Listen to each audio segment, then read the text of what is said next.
Club in only Maryland, as we're set for some midweek action here in the CRS-CBL between the Bethesda Big Train and Cropdusters baseball. Hello everyone, I'm Quentin Corpuel, joined by my broadcast partner Phoebe Winters. And Phoebe, Big Train struggling a little bit lately, losers of 3 of their last 4, dropping to exactly 500 through their first 8 games, as Jaden Bastian is set to lead off the midweek contest here, again from the only boys and girls club. And starting pitcher Jonas Snowberger for the Cropdusters, who are in their signature overalls, as Bastian will pull back the bunt for ball 1. That's right. Playing the midweek game earlier this week, you know, the bad weather was really unfortunate. It played a huge factor in the game, I believe. It was a thrilling game up until the end of the 9th inning, where the score completely flipped in favor of the other team. So I'm excited to see how the Big Train battles back again from that adversity. We're seeing some changes in the lineup and in the field today. Got a couple of new faces, much better weather here today. So I'm excited to see how that plays out. So Bastian's worked the count to 2-1. As you said, a few new faces in the Big Train lineup.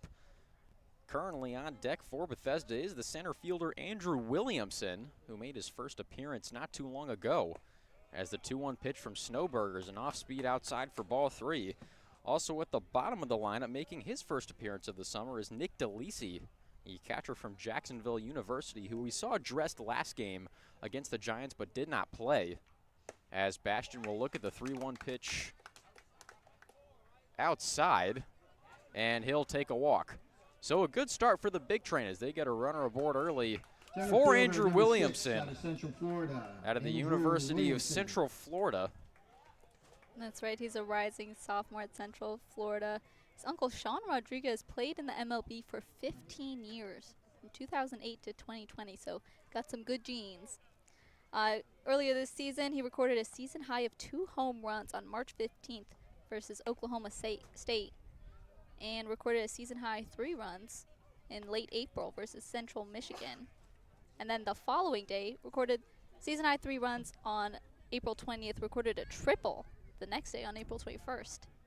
So he's had a pretty good season in Central Florida for his debut in college ball. Excited to see him make his debut with Big Train tonight. So the count goes to 1-1. I will say on the sheet we were given for the initial roster, players had to list their favorite team and their favorite MLB player. Andrew Williamson's was Andre Ethier, as the pickoff attempt is unsuccessful at first by Snowberger. And as a big fan of late 2000s, early 2010s baseball, I was very excited to see that.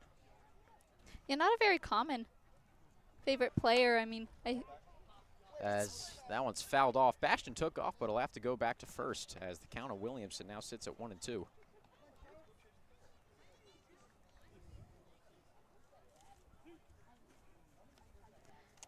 So as you mentioned, we've got number 33, Jonas Snowberger, on the mound for the Cropdusters here tonight. As Bastian sent back to first once again. Rising sophomore in Millersville. He hails from Martinsburg, Pennsylvania. Now, he didn't play much this past season at Millersville, only pitching 3 full innings and allowing 3 hits, but he did strike out 2. There's a ground ball to second as Mac Lewis bobbles that one and can't get it to first in time. So that'll go down in the scorebook as an E4. Out of University of Maryland. And with no outs and runners on first and second, that'll bring up the 3-hitter Jordan Crossland, who has hit leadoff for most of these first 8 games. But with the addition of Williamson into the lineup, Crossland now in the 3 spot, and a good opportunity to add on to his box score totals, which have been fairly prosperous thus far. That's right. He's definitely a strong hitter, which is why we've seen him consistently at the top of the lineup in these past 8 games. But as you mentioned, with the addition of new faces, we're seeing some changes in the lineup. And this is something that Kaylee's mentioned when she's joined us on the broadcast. Sal and the rest of the Big Train squad are looking to build some consistency within the lineup, within the field, and within the plays. So now that we're starting to see more and more faces come in, eventually we'll have our full roster here in Bethesda, and we'll be able to create that consistency that'll hopefully bring the Big Train squad some luck. So the count now 2-0 on Crossland. Just a few players on the Big Train roster still yet to arrive as the 2-0 pitches. popped foul and out of play. Kids grab a foul ball, bring it to the dugout. This is our first time here at yourself First a golden Responders ticket. Field by Surf Pro. I must say, I am very impressed with the facility. Just so much green grass, a lot of trees facing a nice little road here out in Olney. I gotta say, I really enjoyed my drive in. I passed by a cornfield on my way in. As the bunt attempt is unsuccessful. Good play by Boma at third to crash in. But Crosland does his job, advancing both runners into Third scoring baseman, position number 26 out for of the East cleanup Carolina, hitter, Davin Whitaker. And what a cleanup hitter to have. I mean, we saw him bring a lot of success to Shirley Povich during the Big Train's last home game, a home run that set off a scoring spree that ultimately led to the Big Train's victory. The Big Train finding themselves in a similar situation as last game, getting runners in scoring position early on. As Whitaker will take the first pitch, a curveball inside for ball one. Now the Big Train last time failing to capitalize with bases loaded and no outs. Aiming to do something differently as they have the bases loaded once again. Whitaker hit by a pitch, and that'll bring up Christopher Right Diaz. fielder, number 27 out of Tulane, Christopher Diaz. Who over these past few games, as Bethesda has struggled offensively in 3 of them, Diaz was the lone source of it in their game against the Grays. A solo home run representing Big Train's only run and their eventual loss to DC. Here comes the first pitch to Diaz. That one's blocked by the catcher Spellman for ball one. Diaz definitely a big bat in the Big Train lineup. He was absent from the lineup during their last game earlier this week against the Gaithersburg Giants. So it's great to see him back in the lineup here tonight. As you mentioned, he's had a lot of success at the plate. We'll see if he can capitalize on the situation he's walking into now with bases loaded, now up in the count. So the count now 2-0 on Diaz. Saw the Big Train draw a lot of walks last game against Gaithersburg. Here comes the 2-0. In there for strike one.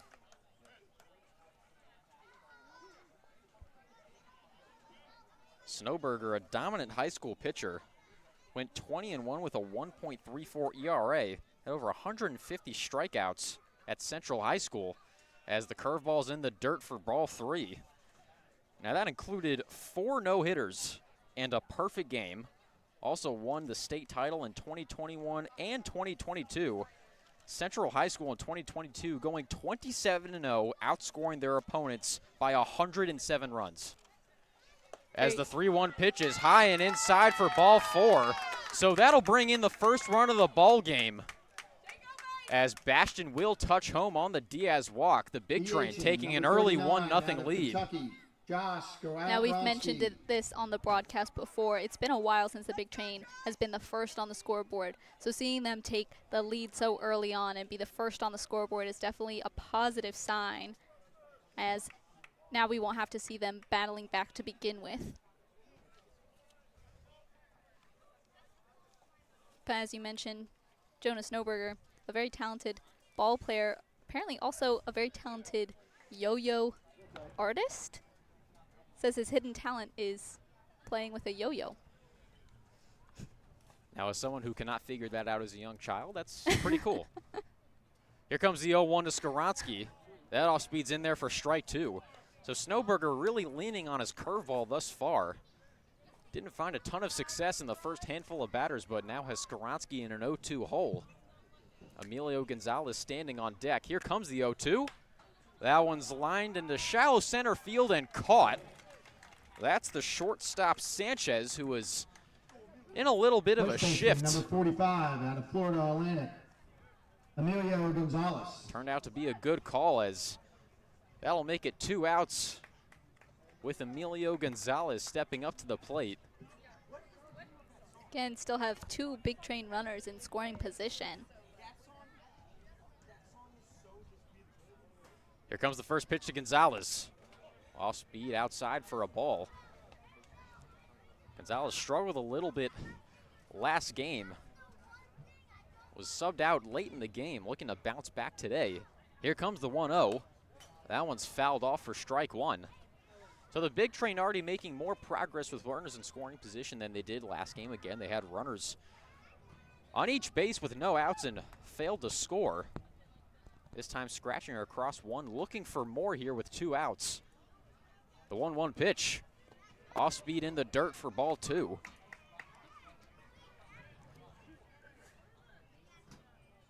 Gonzalez looking to carry over the productive outing he had against the Senators earlier this week, which included an RBI double later in the game. As the 2-1 pitch is in there for strike 2. So now Gonzalez with his back against the wall. Snowberger, a golden opportunity to get out of this inning, giving up just 1 run. Here comes the 2-2. Curveball in there for strike 3. So Snowberger leaves him loaded, but the Big Train take a 1-0 lead.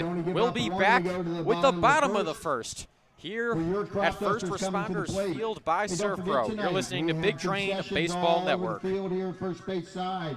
Roanoke Brewery.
As we're set to kick off the bottom of the first here from Olney, Maryland.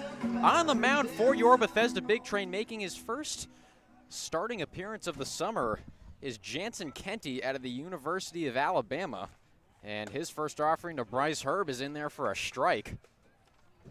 That's right, another relatively new face to the Big Train squad. Now making his first appearance, he's a left-handed pitcher and rising sophomore out of Alabama. As there's a line shot, that'll drop for a base hit into shallow center field. Number 9 out of Purdue, Mac Lewis. So Bryce Herb is aboard early for the Cropdusters, as that'll bring up the second baseman, Mac Lewis, who is appropriately walking up to return of the Mac. I feel like that'd be a missed opportunity if he didn't do that. So both teams getting aboard bases early, which is no surprise. They're relatively very close in the league standings right now, both coming from the Northern Division of the Cal Ripken League. Cropdusters currently with a 4-5 record, currently on a 1-game winning streak. Big Train on the flip side at a 4-4 record, currently on a 1-game losing streak. Big Train trying to avoid losing their 4th game in their last 5. Cropdusters looking for their first winning streak of the season, as the count goes to 3-0 on Mac Lewis. Now a note about the Cropdusters lineup, Jimmy Kirk, who has been the hottest bat in the CRS CBL thus far, is not in the lineup for the Cropdusters tonight, as the 3-0 pitch is in there for a strike. Kirk leading the league in home runs, RBIs, tied for the league lead in hits with 12. One player of the week last week, as Kenty will unsuccessfully try to pick off Herb at first. Mac Lewis trying to get to first himself. Didn't play in 2024 for Purdue. Here comes the 3-1 pitch. High and inside for ball 4. So the first 2 batters aboard for the Cropdusters. DHing tonight, number 4 out of Shippensburg, Carter Hines. That'll bring up the designated hitter, Carter Hines.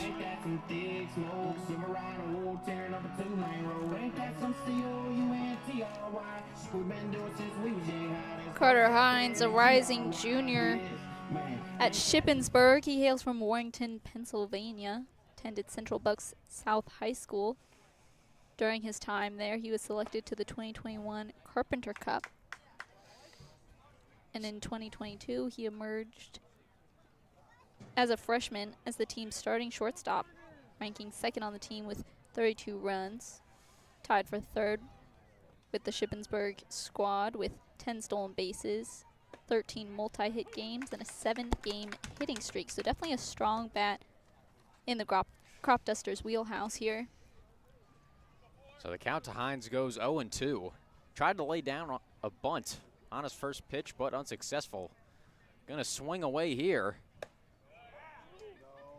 And a good check swing to avoid the high heat from Kenty. Now with Hines, we saw him try and lay down a bunt on the first pitch. That's something we've seen a good bit of here in these first 8 games, especially with runners aboard early, trying to manufacture base runners in scoring position. As the 1-2 off-speed pitch is outside for ball number 2. Saw it in full effect earlier this week during the Big Train's contest with the Gaithersburg Giants in Gaithersburg. Both teams using the bunting strategy again and again, much to their advantage. There's a ground ball to Carlson at second base. On to second for 1, and that's the only out they'll get, as Hines will make it to first safely on the fielder's choice. So runners on the corners with 1 out. Number 15 out of Hartford Community College, Ahia Koje. That'll bring up the left fielder, Ahia Koje. The rising junior at Hartford Community College hails from Ellicott City, Maryland. He's ranked the number 4 outfielder and number 15 overall out of Maryland by Perfect Game USA. First pitch to Koje's in there for a strike. Looking to tie this game up at 1. It'll be interesting to see if Hines tries to take second with a runner on third. He does not, as the curveball's fouled off to make the count 0-2. Koje's eligibility at Hartford Community College is up. Looking for a new home this fall after batting .374 for Hartford. As the 0-2 pitch is fouled off, Koje will stay alive. At slash line, looking awfully nice. Not just a .374 average, but nearly a .500 on-base percentage and nearly a .700 slugging percentage to go along with 8 homers and 42 RBIs. Great bounce-back season after having just 4 at-bats in 2023. Runner goes in the 0-2 pitch, as DeLisi will scoop up the ball in the dirt. Hines will make it to second without a throw, and so with the count at 1-2 and 1 out, Cropdusters have a pretty sweet opportunity to not just tie this game, but take the lead if Koje can put one into the outfield. The 1-2 pitch gets behind DeLisi, and Herb will make it home safely. So the passed ball ties this game at 1. Hines advances to third as well. It's already a tie game, and we haven't even made it through the first inning. 2 very strong teams again, so close in the rankings of the Northern Division of the Cal Ripken League, really battling out here tonight. I thought the hot summer sun might heat up the bats here, as the 2-2 pitch is swung on and missed for strike 3. So Kenty blowing Koje away. Frostburg State, Ryan Boma. The fastball blowing Koje away, as that'll make it 2 outs for the third baseman, Ryan Boma. The first pitch to Boma. Off speed blocked by DeLisi. So Boma with the go-ahead run in scoring position, 2 outs on the board now. Sitting 1-0 in the count at the moment. We'll see if the Cropdusters can capitalize on this situation and take the lead early on. The 1-0 pitch to Boma is fouled out of play. Knocked the hat off of Kenty there. Over the stands here at First Responders Field by Surf Pro. Stands that did not exist last season. I gotta say, this is a pretty impressive facility here. The 1-1 pitch is high and outside for ball 2. Did not have the opportunity to see the First Responders Field last season. This is my first impression of it here. And like I said, a very impressive facility. As the 2-1 pitch to Boma's low for a ball. So on deck for the Cropdusters is the shortstop Patrick Sanchez, who I do not believe was in the lineup the last time these two teams played. Here comes the 3-1 pitch. That one's high for ball 4. So runners now on the Shortstop, corners. number 7 out of Charleston, As Patrick the rising Sanchez. junior at Malloy College, who hails from Merrick, New York, is stepping up to plate. Patrick Sanchez was the 2021 Conference Player of the Year. He recently transferred to Malloy College from the College of Charleston down in South Carolina. This past season, he started 56 games, had 201 at-bats, recording 41 runs, 62 hits, 2 home runs, and 36 RBI for a 393, 381, 308 slash line. So a quick mound visit there between DeLisi and Kenty.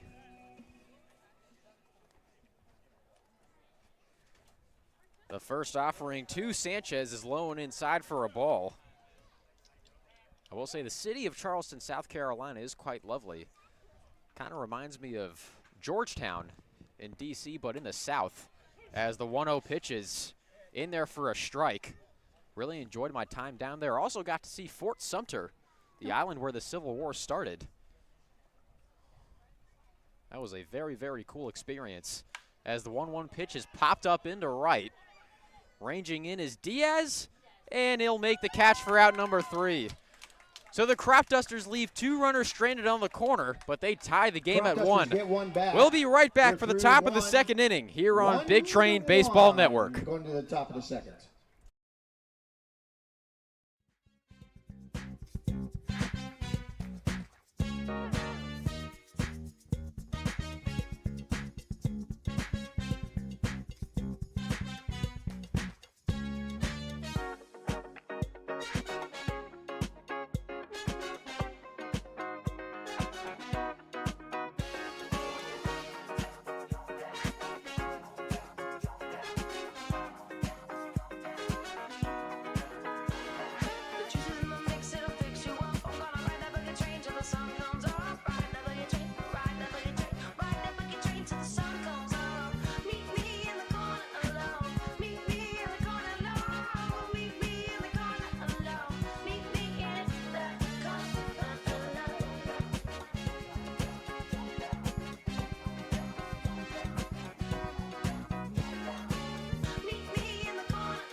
Welcome back to Big Train Baseball Network, where we have a tie game after 1 as we head into the top of the second inning with Carter Newman leading it off for the Big Train, as the first pitch to Newman is a fastball in there for a strike. So both teams getting aboard the scoreboard very early on.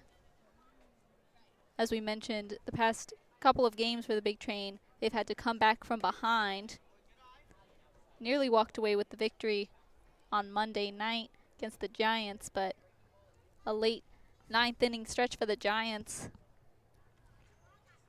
earned the Gaithersburg Giants the victory. 1-1 pitch is in there for strike 2. The Giants walking off the big train with a 2 RBI base hit, courtesy of Danny Sheeler. Again, looking to get back above 500 today after losing 3 out of their last 4. The 1-2 pitch is a curveball outside for ball 2. As on deck, making his first at-bat of the summer in just a few moments, most likely, will be Nick DeLisi. Here comes the 2-2 to Newman. Curveball checked his swing. Did he go around? The home plate umpire ruled that he did. So Newman is sent down swinging for out number 1. That will bring up 32 out of Jacksonville, Nick DeLisi. The catcher, Nick DeLisi, hailing from Jacksonville University. 2019, he was the Maryland Catcher of the Year. 2 years later in 2021, he was the Perfect Baseball Report First Team All-State. In this past season with Jacksonville, he recorded 108 at-bats, hitting off 27 hits and 16 runs. As the count will move to 0-2 on DeLisi. As you mentioned, his first appearance with the Big Train here tonight. Previous 8 games, we've seen Luca Perriello and Cole Constable switch off that catching position. It's very interesting to have now a 3rd member in that rotation. As the 0-2 curveball is low for ball number 1. You saw DeLisi give the catcher Connor Spellman a little bonk on the head with the bat. They are teammates down at Jacksonville. As the 1-2 pitch is chopped right back to Snowberger, who makes a leaping grab and gets it on to first for the out. So Snowberger using that tall frame to make the second out of the inning. Left fielder number 2 out of Jacksonville, Justin Bestain. As we're going to have Jaden Bastian, another Jacksonville Dolphin, stepping up to the plate now. With 2 outs and no runners on. The first pitch to Bastian, fouled off for strike 1. Bastian taking a walk in his last plate appearance. Ended up coming around to score for Bethesda's first run of the game. Sure he wouldn't mind a walk here now. The 0-1 to Bastian. Upstairs for ball number 1.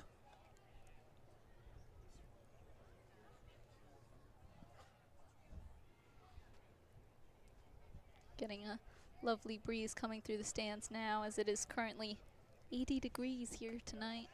As the 1-1 pitch is in there for strike 2. Are you on the regular weather app or using some other app? So that's is that via the weather app? Yes, I have my little widget on my home screen, but it is via the Apple weather map. Here comes the 1-2 to Bastian.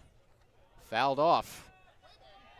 Now, according to my meteorology professor from freshman year at the University of Missouri, Eric Aldridge, our entire class was advised not to use the weather app you're given on iPhones. Instead, AccuWeather was the one of his choice, as the 1-2 pitch is swung on and missed from Bastian for strike 3. So no runs, no hits for the Big Train. We head into the bottom of the second, still tied at 1 here on Big Train Baseball Network. The dugout, the home team dugout.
Train Baseball Network, as we're set to start the bottom of the second inning with Parker Fry taking the first pitch inside for a ball.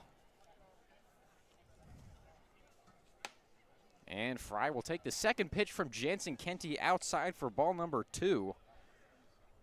Parker Fry, another East Stroudsburg Warrior, was fairly productive for them last season, collecting 60 hits, 5 homers, and 40 RBIs. As that pitch from Kenty is in there for strike. Count goes to 2-1. Fry also batting a rock solid .339 as the 2-1 pitch is outside for ball 3. Fry attended Liberty High School in Pennsylvania. During his time there, he was a first-team EPC All-League pitcher and outfielder of the year in 2021. Here comes the 3-1 to Fry, and that one's outside for ball 4. So again, the Cropdusters getting on base early on in the inning. Spellman. So for the third time in 4 half innings, the leadoff runner is aboard as the catcher Connor Spellman will step up to the plate, and we're going to have a mound visit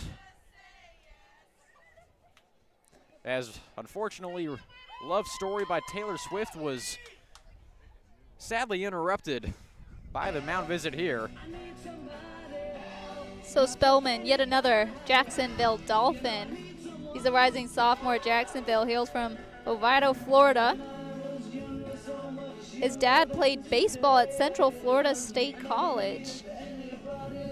During Spellman's freshman season at Jacksonville, he had 93 at-bats, starting 26 of his games played there. He recorded 10 runs and 16 hits for a slugging percentage of .204 and an on-base percentage of .274. Batted just 16 of 93, struck out 37 times as the first pitch to Spellman's outside for a ball. His K rate just a hair under 40%. Would like to decrease that number here this summer as he takes the first pitch for a ball and the second pitch just inside for a ball as well.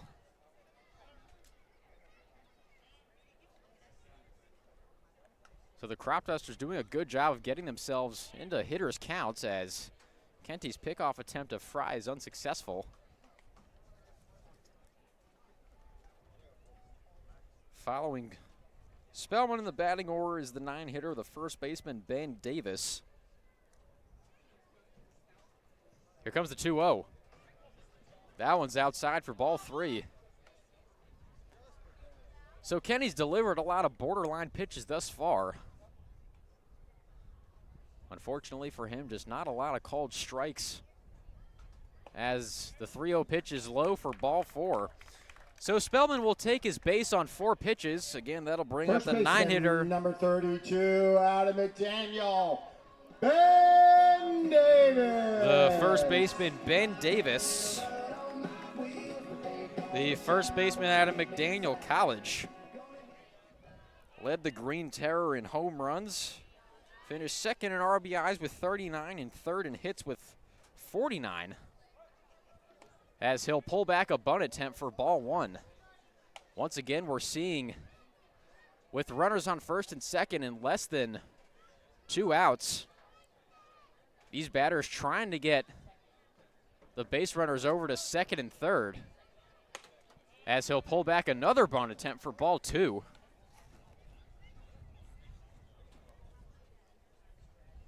So Kenty now with 6 consecutive balls thrown.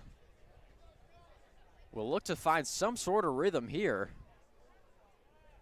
as the top of the lineup is beckoning for the Cropdusters. The 2-0 pitch, there gets a bunt down from Davis.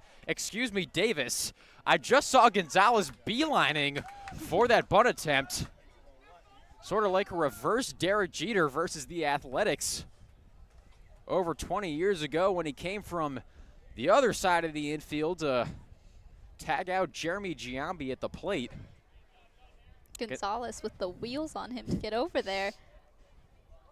Great to see that he's all over those plays. As the 2-1 pitch is low for ball 3.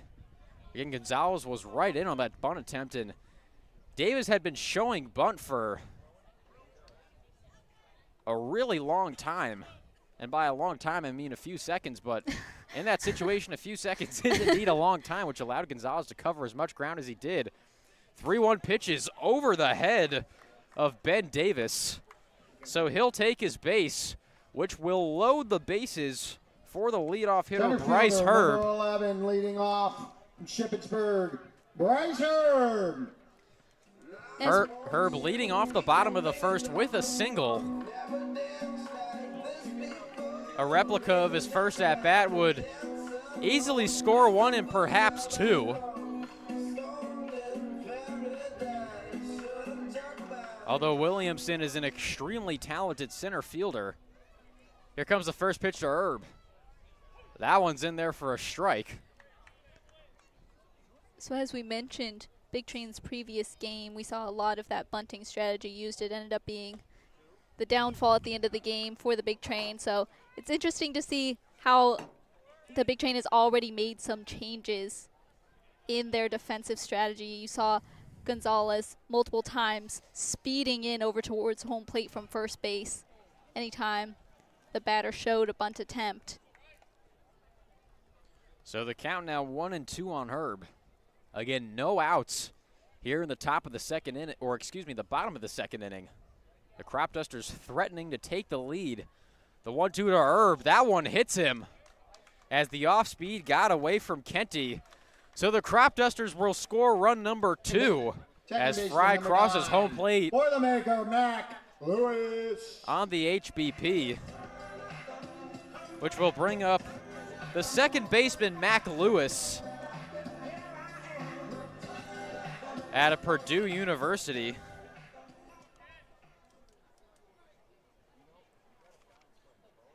Here comes the first pitch to Lewis. That one's low and outside for a ball. Kenty desperately trying to stop the bleeding as the Cropdusters have now taken a 2-1 lead. The 1-0 pitch is chopped to Gonzalez past his glove and down the right field line. So 2 runs will score for the Cropdusters, and they now lead it 4-1 here in the bottom of the second inning. Courtesy number 4 out of Shippensburg of a 2 RBI single from the second baseman, Mac Lewis. The Boilermaker, funny enough, a little train-on-train crime here in the bottom of the second inning.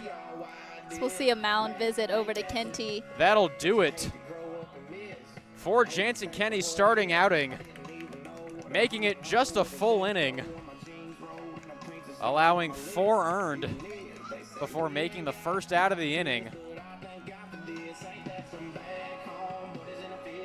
As it looks like number 44, Kevin Scully's coming in to relieve him at the mound. Scully, a returner to the Big Train squad, played for us last season, rising junior at JMU. So quick outing for Kenty, but as we mentioned, it's his first appearance this summer, so it's kind of about, you know, getting the rust off your skills, getting the arm moving, getting a chance to get on the mound and toss the ball around. That's what summer baseball is all about. It's improving your skills. It's getting those reps in again and again. So a quick outing from Kenty, but guarantee that won't be the last time we see him on the mound this summer. His stuff looked very promising, especially his off-speed pitch. Unfortunately, just lacked a little bit of control on this particular Wednesday afternoon. And so Scully will look to keep this game at 4-1. The Big Train trying to give the Cropdusters a different look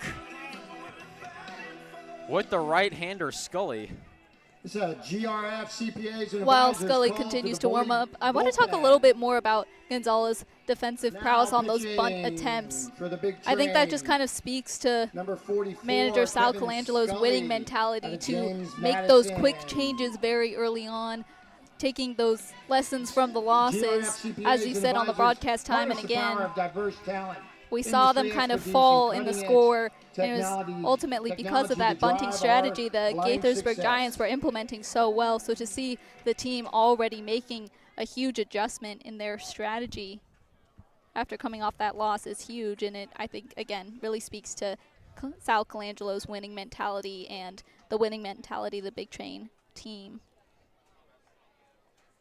So it'll be runners on the corners for the designated hitter Carter Hines, as the first pitch to Hines is fouled off and out of play. Again, the Big Train now finding themselves in a 3-run deficit.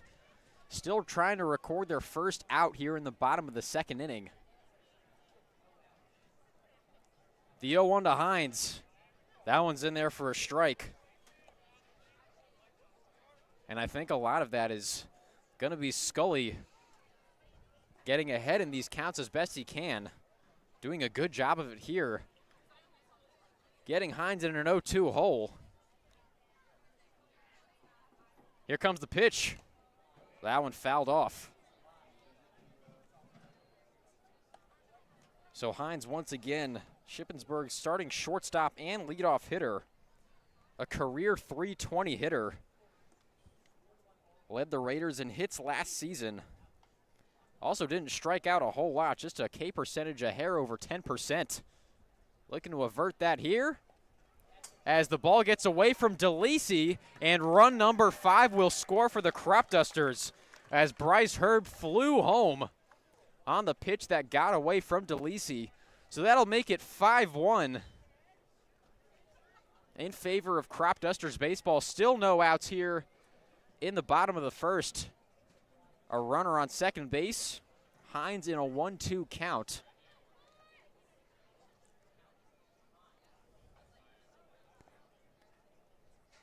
So the Cropdusters taking a commanding lead early on. As the 1-2 pitch is low for butt number 2.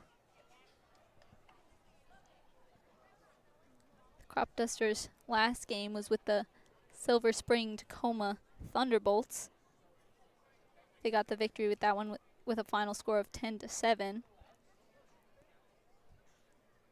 Before that, they dropped the game to the Aces 7-0. 2-2 pitches, gloved by Crosland, and he gets it on to first for out number 1. Left fielder, number Lewis, 15 out of Hartford, Ahi Okoje. Lewis is able to advance to third as the cleanup hitter Ahi Okoje steps up to the plate. Again, 1 out, a runner on third. Cropdusters leading 5-1.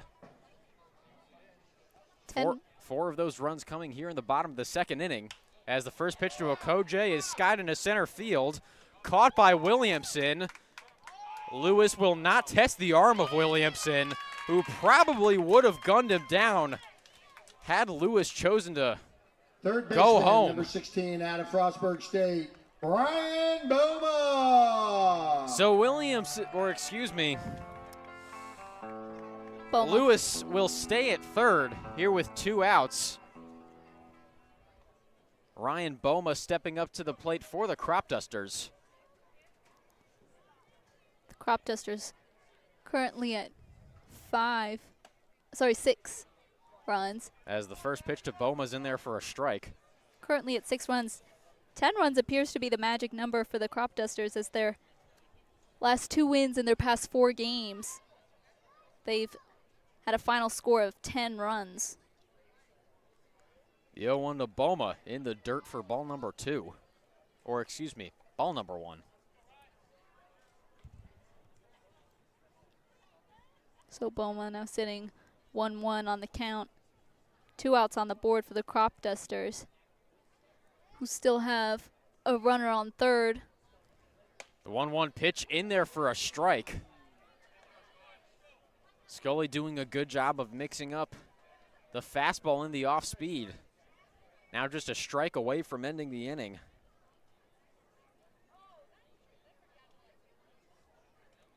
Here comes the 1-2. Swung on and missed for strike 3. So Boma goes down, but the damage has been done. A 5 spot from the Cropdusters in the bottom of the second inning. They lead at 6-1. We'll be right back for the top of the third inning here on Big Train Baseball Network.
Welcome back to Big Train Baseball Network,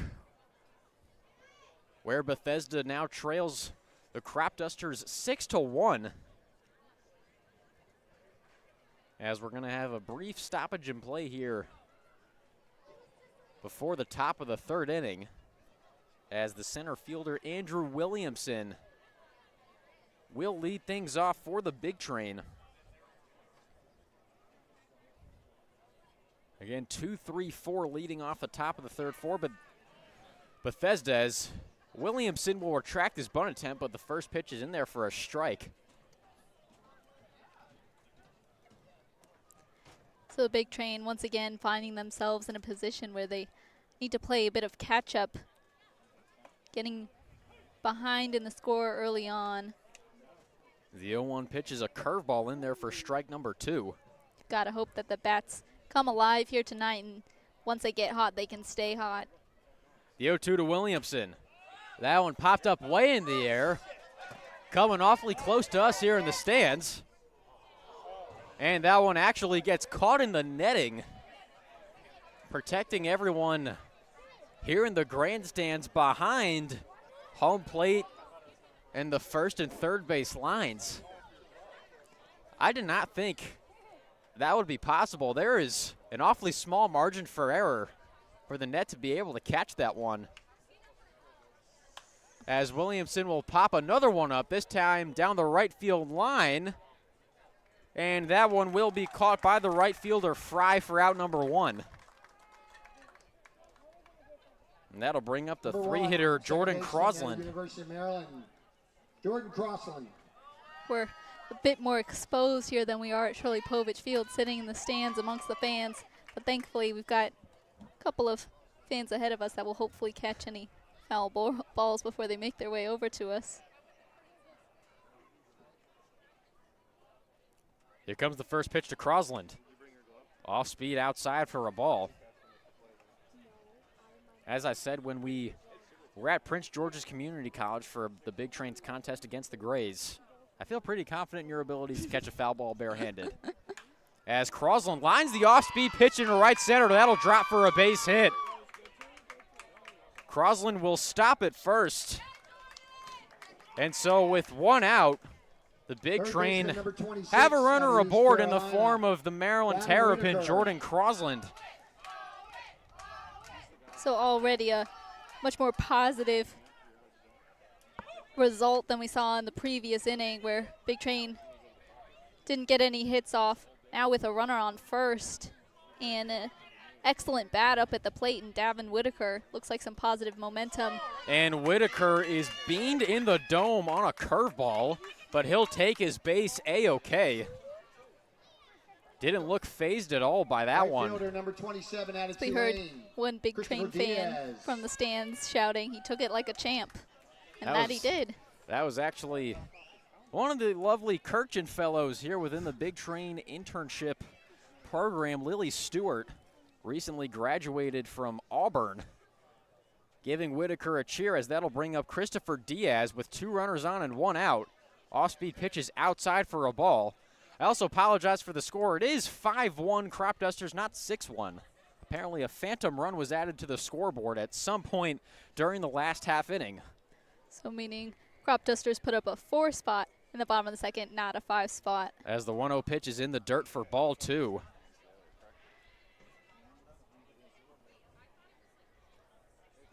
It was funny, I was kind of gaslighting myself into thinking I just forgot about a run that happened. As was I. I was like, I must have looked down when that one scratched across home plate, but. Here comes the 2-0 to Diaz. That one's popped up. And that one is just over the grandstand in foul territory. That'll bring the count to 2-1. Are you still confident in my catching abilities as I cower away from every ball that looks like it's coming our way? As the great Tony Romo would say, I don't know, Jim. The 2-1 off-speed pitch is outside for ball 3. Yeah, my confidence, I'm not going to lie to you, Phoebe. I would call myself an honest man. my confidence in you has decreased ever so slightly. And I don't blame you. I'm not catching that ball. I'll tell you right now. The 3-2 pitch is skied out into right field. Ranging over is Fry. And that'll actually be the center fielder, Herb, making the catch for out number 2. The throw down to third is in time for out number 3. So a frozen rope from Herb ends the top of the third. My goodness, what a dart from Bryce Herb out there in center field. Looking more like Bryce Harper. 5-1. Holy cow, what a throw. That was deep center field too. An excellent throw from the Cropdusters. Well, Big Train leaving one stranded on the bases. We'll catch you back here as we head into the bottom of the third inning.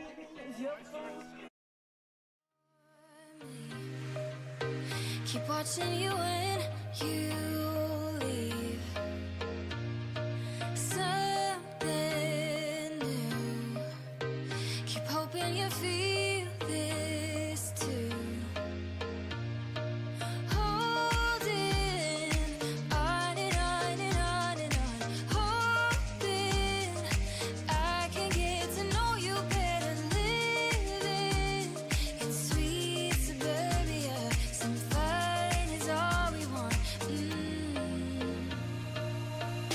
Two kids come alive in a night rush. I'll be the girl next door. You be my summer crush. Yeah, I think you should come and pick me up. 'Cause nothing feels as good as summer love.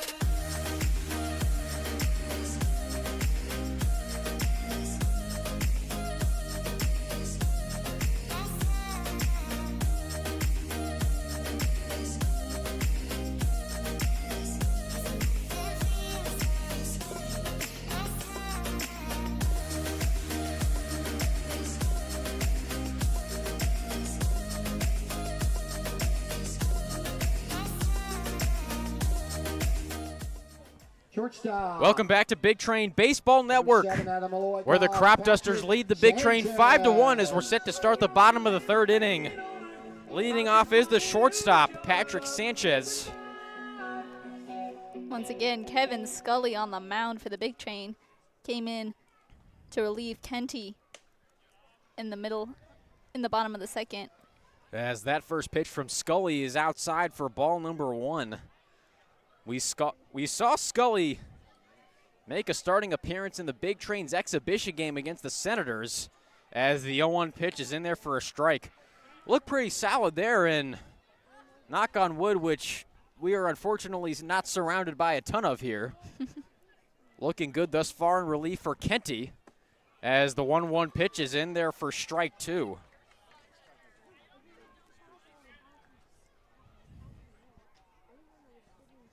So the Big Train now held scoreless for the previous 2 innings. Scully hoping to have the same result. As the 1-2 pitch is chopped foul by Sanchez.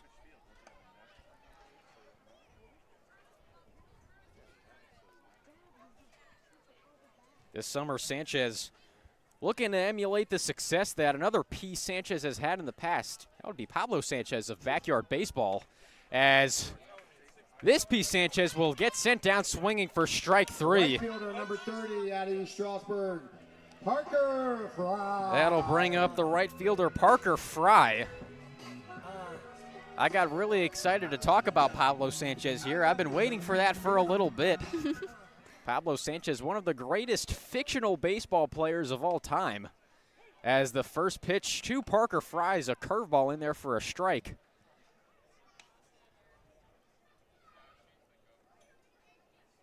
The 0-1 pitch to Fry's outside for ball 1. Pablo Sanchez, a vaunted power hitter in Backyard Baseball. Would be one of the first picks in the draft, as the 1-1 pitch is in there for strike 2. Unfortunately, the television we had growing up in our basement, we got rid of.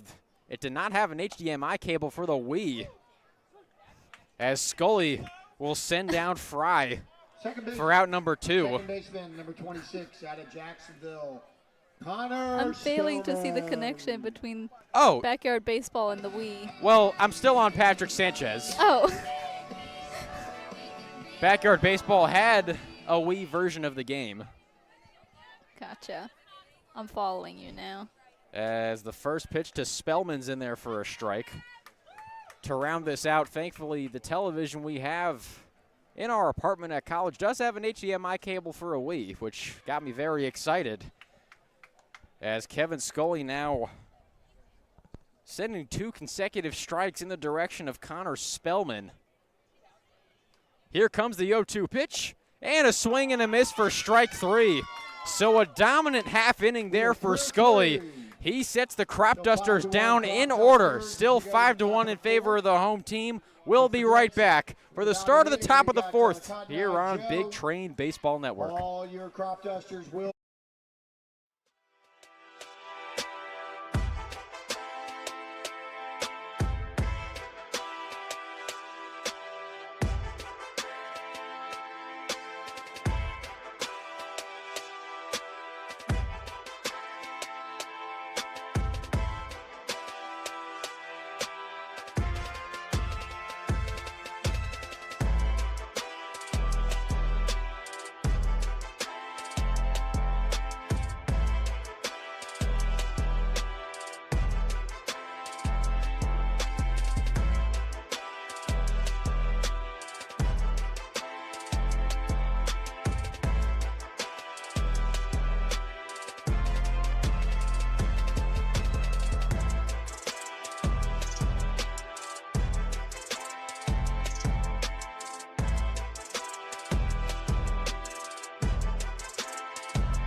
Josh Skorts. Welcome back to Big Train Baseball Network, where Bethesda trails 5-1.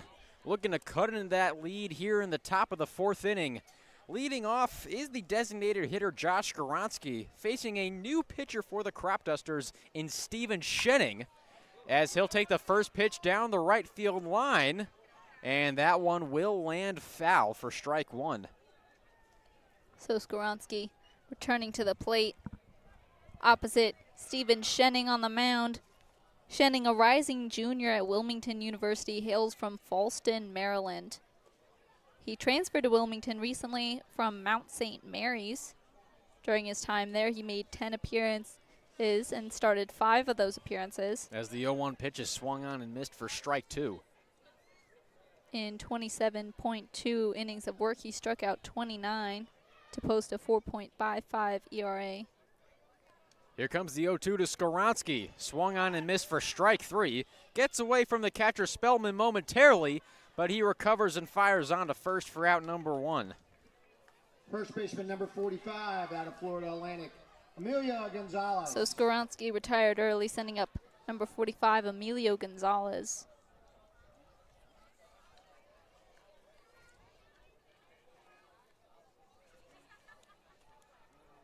So I was saying, Schenning transferring over to Wilmington University. Before making his college debut, he attended Loyola Blakefield High School. And in 2022, he received co-pitcher and top rookie honors. So the count now 1-1 on Emilio Gonzalez as he fouled off the 1-0 pitch. I do want to make one quick note I alluded to earlier, but I just wanted to get across how absurd Snowburger's Central High School run was in 2022, as the 1-1 pitch is low and inside for a ball. Again, Jonah Snowburger, the starter for the Cropdusters, allowing just one run. Central High School going 27-0 in 2022, as Gonzalez pops this one up into shallow left field. And that one will drop in front of a diving Okoje. So Gonzalez will make it safely to first base with one out. That'll bring up the shortstop, out of Virginia Tech, Carter Newman. Now to round out the stat about Snowburger Central High School, not only did they go undefeated, they outscored their opponents 349-42. A run differential of plus 107, as the first pitch to Newman's in there for a strike. Just wanted to make that very clear to everybody. I think it's important to relay the importance of this run from The 0-1 pitch and off speed. Newman swinging and missing for strike two.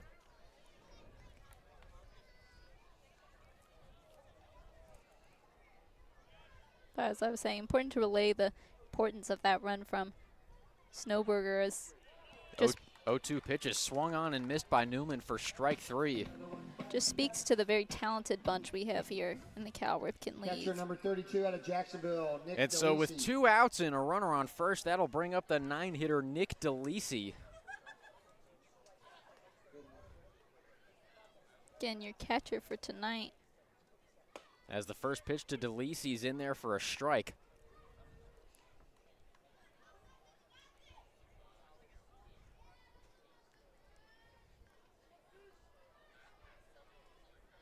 The 0-1 to DeLisi. Low and outside for ball number 1. Trying to spark a 2-out rally. Also trying to eat into this 4-run lead that the Cropdusters currently hold. The 1-1 pitch hits DeLisi on the left shoulder, so he'll take his base. And with 2 outs and 2 runners on, that'll bring up another Left fielder, Jacksonville number 2 out of Dolphin, Jaden Jacksonville, Bastian. Jaden Baston. So the Big Train held scoreless in their previous 2 innings, now with 2 runners on base, 2 outs on the board. They have the opportunity to really get some momentum going for themselves and cut into that score deficit they're currently facing. The first pitch to Bastian is lined out into center field. Under it is Herb, and he'll make the catch for out number 3. So the Big Train leave 2 stranded. They remain down 5-1. We'll be back with the start of the bottom of the 5th. It's just a beautiful night out here. Don't forget your concessions. It's a good night. Excuse to me, get the bottom something of the 4th to eat, here on something Big Train to drink. Baseball Network. Lone Oak with their Orange Crush.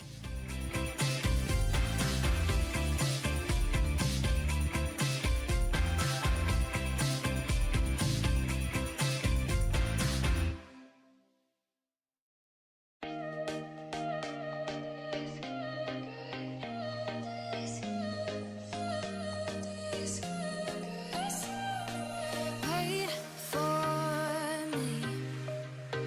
Keep watching you when you leave. Something new. Keep hoping you feel this too. Holding on and on and on and on. Hoping I can get to know you better. Living in sweet suburbia. Some fun is all we want.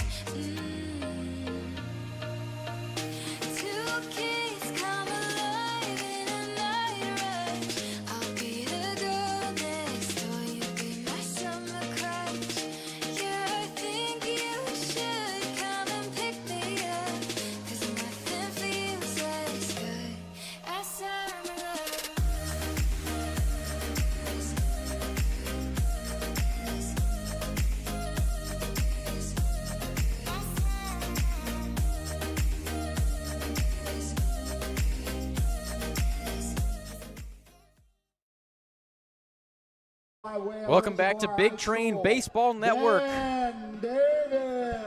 where the road team trails 5-1 as Ben Davis is going to lead off the bottom of the fourth for the Cropdusters, as Kevin Scully will remain on the mound for the Big Train. His first offering to Davis is a curveball in there for a strike. Scully left the Cropdusters scoreless in the previous inning. He's looking to replicate that success here on the mound. As that one's popped up into foul territory. And caught by a fan down the right field line. Phoebe, that might be you at any point in this game. One can only hope. I'm going to start warming up with the team so I can be ready for it. So the count now 0-2 on Davis. Here comes the pitch from Scully. Lined into center field, ranging over is Williamson, who makes the incredible diving catch.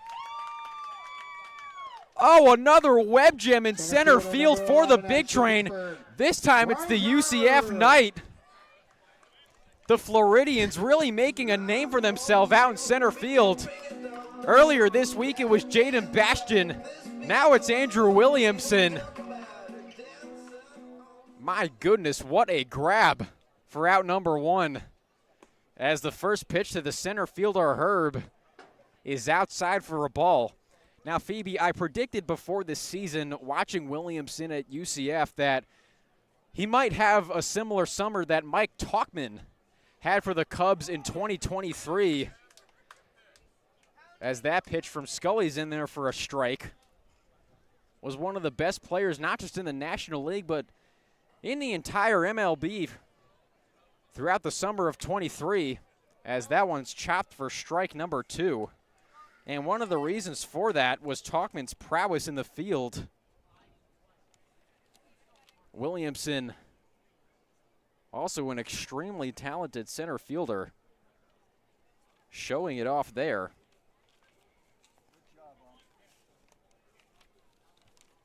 As we're going to get a quick stoppage in play. Well, I gotta say, if Williamson's summer continues, as that one's lined foul.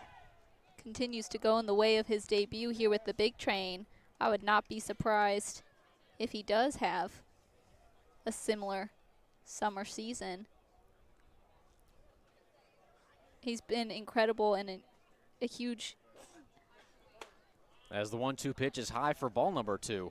He's been incredible in the field already, and already making an immediate impact on his new home for the summer.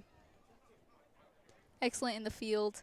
We've seen him get some work done at the plate. I'm excited to see what else he can bring to the plate. There's a high fly ball into deep left center field. Williamson is over on the warning track, and he makes the catch for out number 2. So a couple of loud outs for the Cropdusters, as that will bring Second up baseman number 9 out of Purdue, Mac Lewis. So Williamson responsible for the first 2 outs here in the bottom of the 4th. The first pitch to Lewis in there for a strike.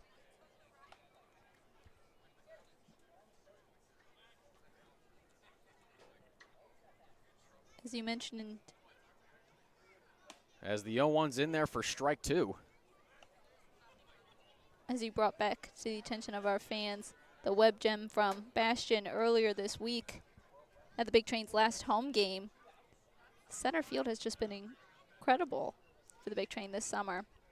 The 0-2 pitch is going to hit Lewis. So he'll take his base at first. Hitter number 4 out of Shippensburg. That'll bring up the designated hitter, Carter Hines.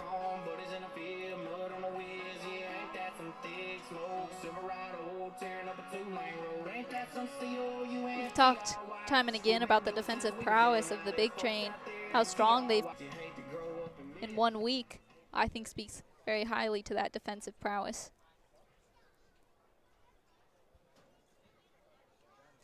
Here comes the first pitch to Hines. High for ball 1. On Sunday, Jaden Bastian making a sprawling catch of his own. That one was an early candidate for catch of the year. Williamson staking his claim today as a part of that group, as that one's fouled off for strike 1.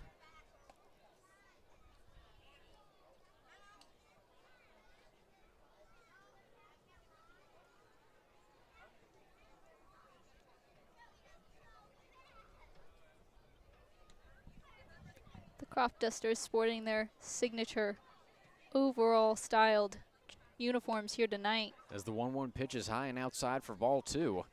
Cosplaying some denim overalls and a red and black checkered undershirt. Yet another change from last season. Previous seasons they've had their yellow, all yellow uniforms as their home jerseys, which are now being sported as their away jerseys. The 2-1 off-speed pitch is in there for a strike.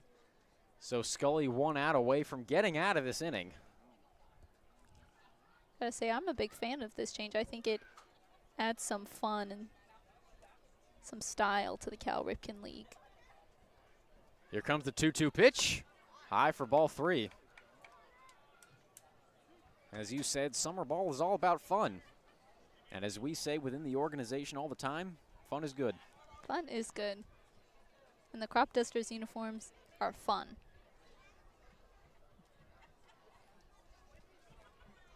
Here comes the full count pitch. That off speed is high for ball 4. So Hines will take his base. That'll put runners on first and second with 2 outs for the left fielder Ahi Okoje, who almost made a sweet diving catch himself earlier in the game. Unfortunately, came up just short. Looking to redeem himself at the plate.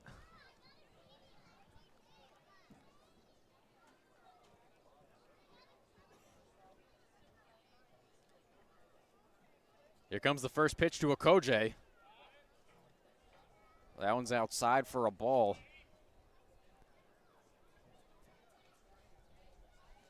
The first 2 batters for the Cropdusters line up in the bottom of the 4th inning, being brought down by Williamson's glove, but they've certainly battled back here, getting now 2 runners on base.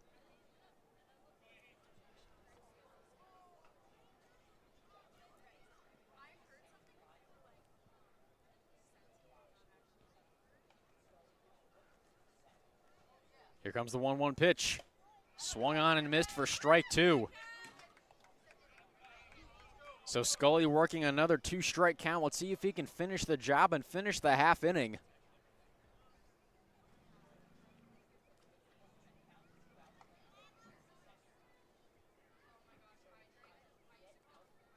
The 1-2 pitch. That one's skied out into shallow center field. And under is Williamson for out number 3. So the Cropdusters strand 2. Kevin Scully getting a little help from his defense as Bethesda still trails 5-1. We'll be back for the top of the 5th inning here on Big Train Baseball Network. Cropdusters baseball camp this summer.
Welcome back to Big Train Baseball Network, where the Bethesda Big Train trail 5-1 as we are set to kick off the top of the 5th inning with the center fielder Andrew Williamson, looking to translate the success he's had in the field thus far to the plate. That's right, responsible for all 3 outs in the bottom of the 4th inning. Now taking the plate as the leadoff hitter in the top of the 5th. He'll foul that one off for a strike.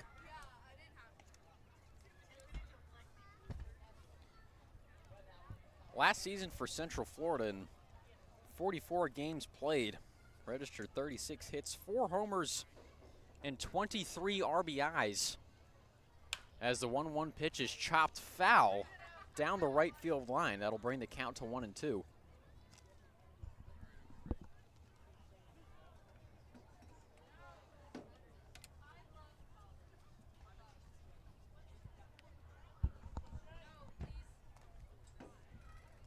Here comes the 1-2 to Williamson. Outside for a ball.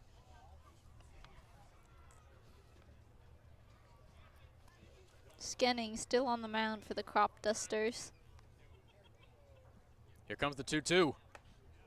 That one just outside for ball 3.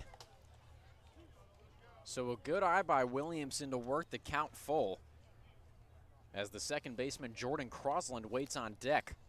Here comes the 3-2 pitch.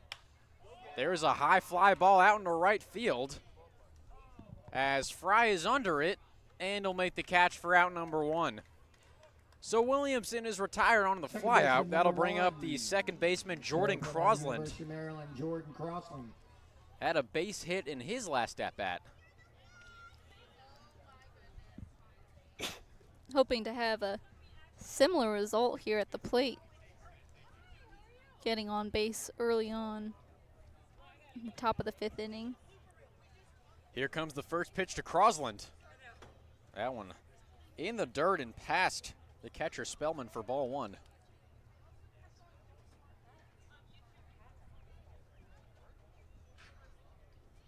The Big Train still sitting behind by 4, desperately needing the bats to get hot. As the 1-0 pitch is in there for a strike. I thought maybe the sunny summer heat could have warmed up Big Train's bats, as that one's in there for strike 2. However, that hasn't happened yet. Although it has done just that for the Cropdusters, as the 1-2 pitch is in the dirt for a ball. Big Train's sole run came in the top of the 1st inning. They've been held scoreless since then. Here comes the 2-2. In the dirt for ball 3. As Davin Whitaker waits on deck.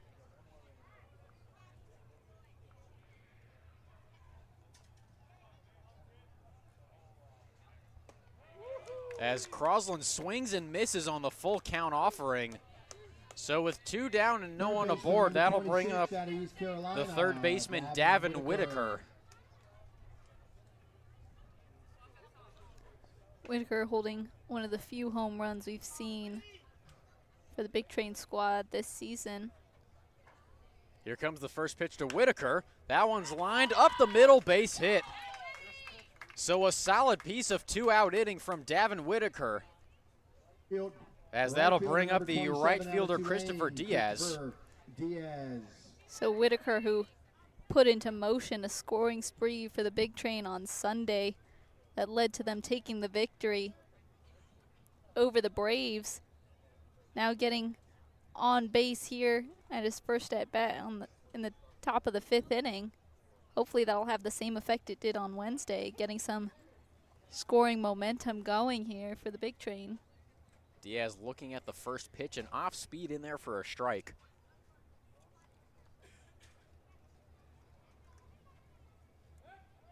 As the pickoff attempt at first is unsuccessful.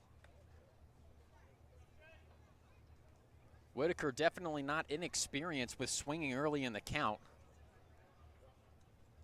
Doing a good job there of jumping on one early and getting himself on base. As the 0-1 pitch is chopped foul down the right field line. So Diaz now in an 0-2 hole. We've mentioned before his tendency to swing at the first pitch, which as you can see here, often does result in some success for Whitaker. Here comes the 0-2 to Diaz. That one's in the dirt. Whitaker down to second. The throw not in time. That one's shooting over the head of the shortstop Sanchez. But Whitaker will stay at second base as Herb was right there for the backup. So now Whitaker in scoring position. The count 1-2 on Diaz with 2 outs. Cloud of dust dissipating around Whitaker as he slid into second base. As the umpires will have a discussion between the mound and first base about something I'm not so sure of.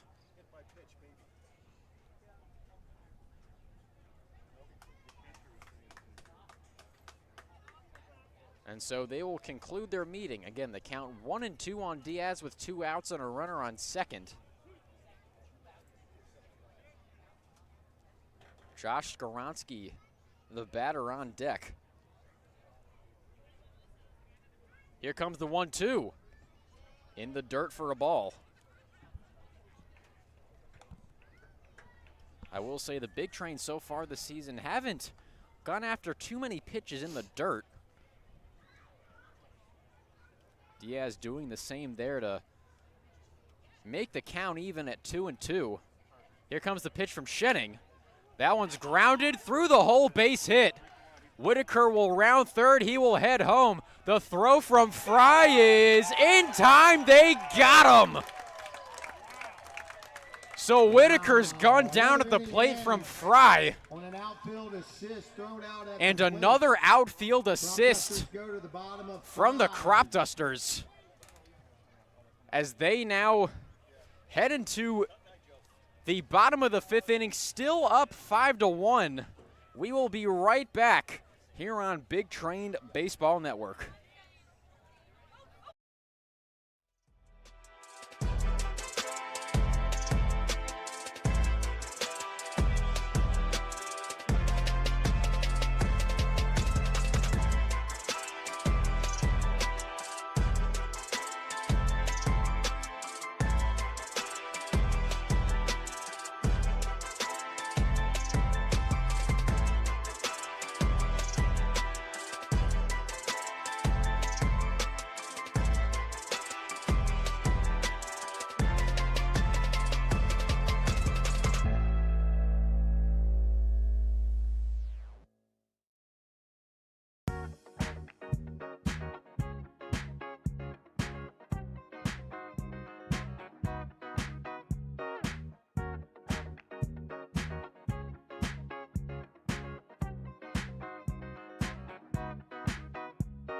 The juices in the mix, it'll fix you up. I'm gonna ride the boogie train till the sun comes up. Ride the boogie train, ride the boogie train, ride the boogie train till the sun comes up. Meet me in the corner, no. Meet me in the corner, no. Meet me in the corner, no. Meet me in the corner, no. Boogie down, mix up. Boogie down, fix up.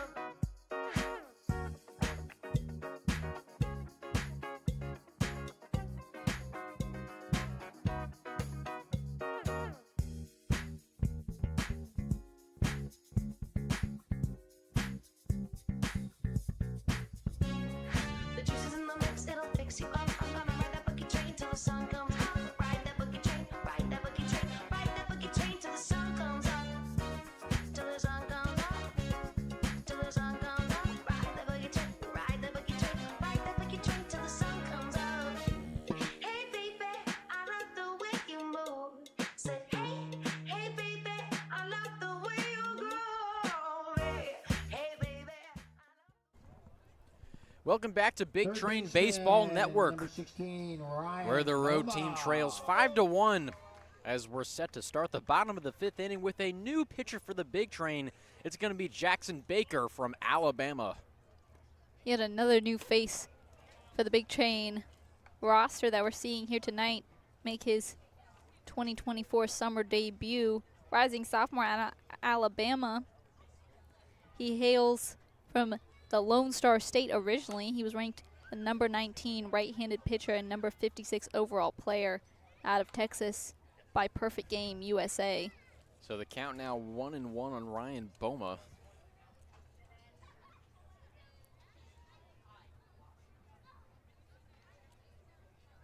Here comes the 1-1.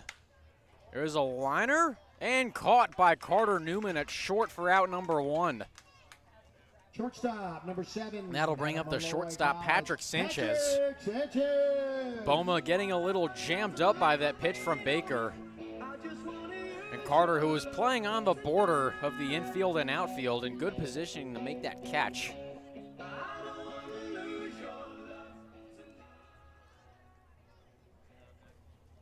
In some of our earlier games this season, we saw Newman take over the third base position, now seemingly transitioning into that shortstop position, switching off with Landon Franklin. As the first pitch to Sanchez is in there for a strike.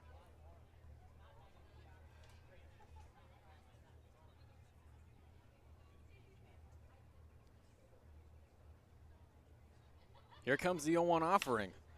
That one's chopped. And a diving stop by Crosland, but he cannot get it over to first in time. And so Sanchez reaches first safely despite a heck of an effort at second from Jordan Crosland. Right fielder, number 30 out of East Strasburg, Parker Fry. And that'll bring up the right fielder, Parker Fry, who made a sweet defensive play himself to end the last half inning, gunning down Davin Whitaker at the plate.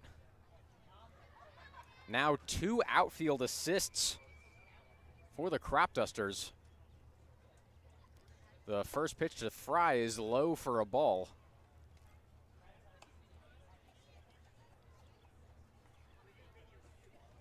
So Kevin Scully held the Cropdusters scoreless for the 2 innings, 2+ innings that he was on the mound. Runner goes. Throw down to second is not in time. So that was a bullet from DeLisi down to second base and a good scoop by Newman. Just couldn't lay down the tag in time. And Patrick Sanchez now has a swiped bag and is in scoring position with just 1 out. The count now 1-1 on Parker Fry. Here comes the pitch. That one also in the dirt, bringing the count to 2-1.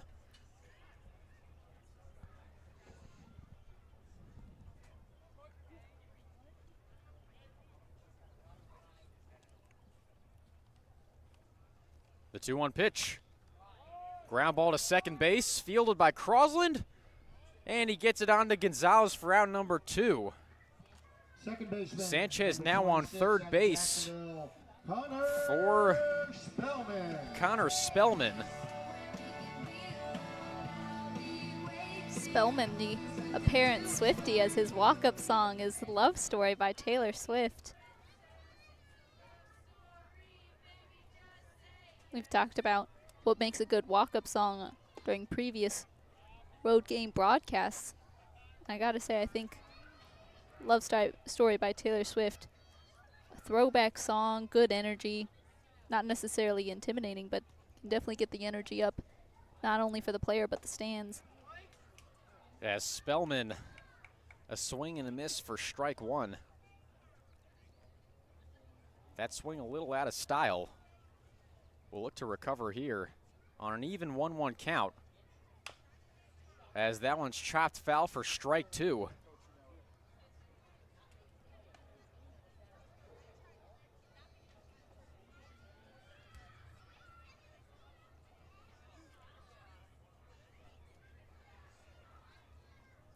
As we are now in the bottom of the 5th inning, we watched the Cropdusters do their traditional Cotton Eye Joe dance in between grounded to half Newman innings. at short, and he gets it on to Gonzalez for out number 3.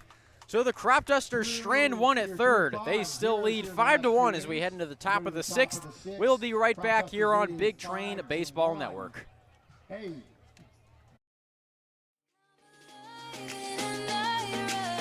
I'll be the girl next door. You be my summer crush. Yeah, I think you should come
Welcome back to Big Train Baseball Network, where Bethesda still trails 5-1 as we start the top of the sixth with Josh Skoronsky, who gets ahead in the count 1-0.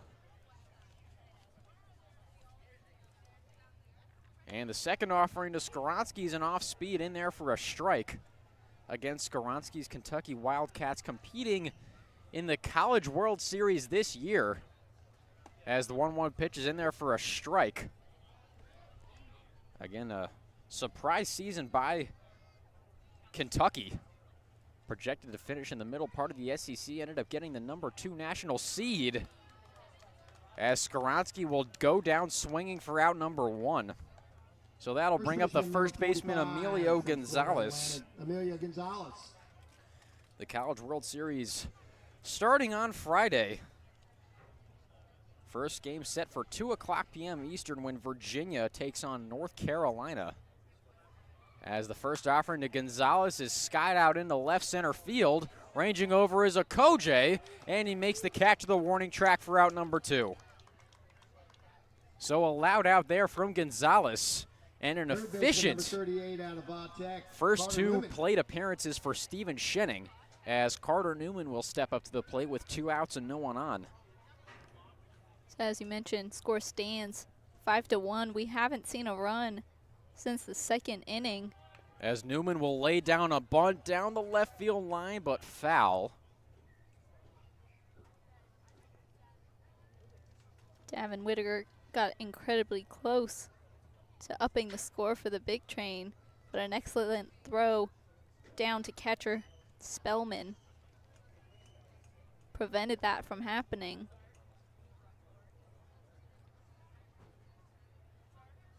So Newman now facing an 0-1 count. Let's see if he tries to lay down a bunt again here. He will not.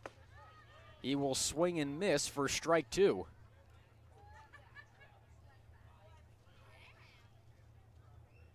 So Newman in an 0-2 hole with 2 outs. Here comes the pitch in the dirt for ball 1.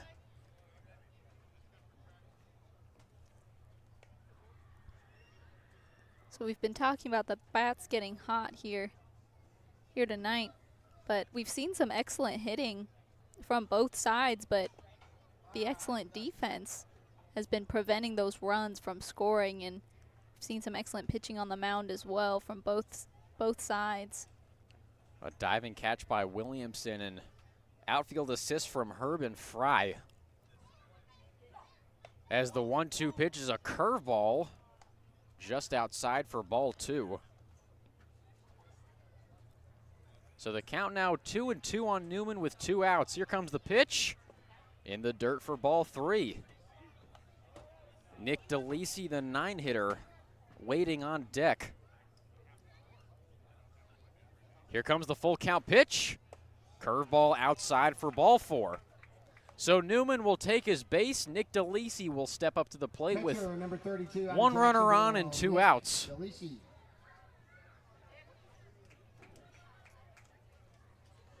DeLisi looking for his first hit of the summer.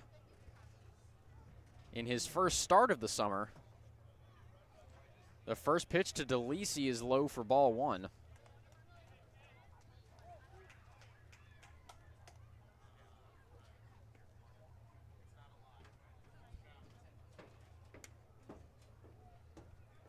The 1-0 offering. Grounded, fielded by the second baseman, Lewis. But the throw gets away from the first baseman, Davis. And now the Big Train have a runner on third with 2 outs, as DeLisi makes it safely to first. Left fielder number 2 for Jaden Jacksonville, Jaden Baston. Jaden Bastion stepping up to the plate with runners on the corners and 2 down. Been excellent. He's an outfielder for the Big Train, hoping to translate some of his success in the field over to the plate and capitalize. As that first pitch is an off speed in there for a strike. And capitalize on having runners on the corners now. And still behind by 4.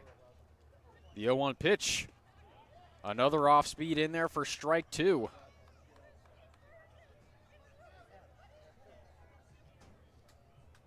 The Big Train not looking to squander another opportunity with runners in scoring position once again.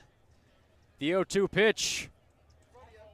That one briefly gets away from Spellman, but recovers it as the count now moves to 1-2. Once again, runners on the quarters, Jaden Bastian at the plate. Andrew Williamson waiting on deck.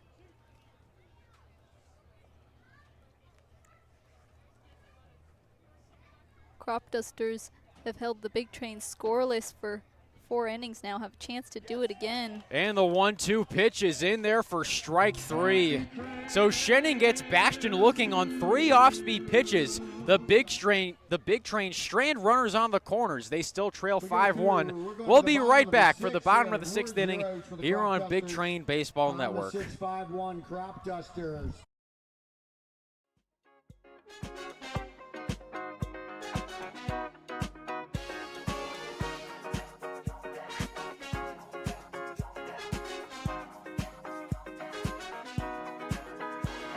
The juice is in the mix, it'll fix you up. I'm gonna ride that bucket train till the sun comes up. Ride that bucket train, ride that bucket train, ride that bucket train till the sun comes up. Meet me in the corner alone. Meet me in the corner alone. Meet me in the corner alone. Meet me in the corner alone.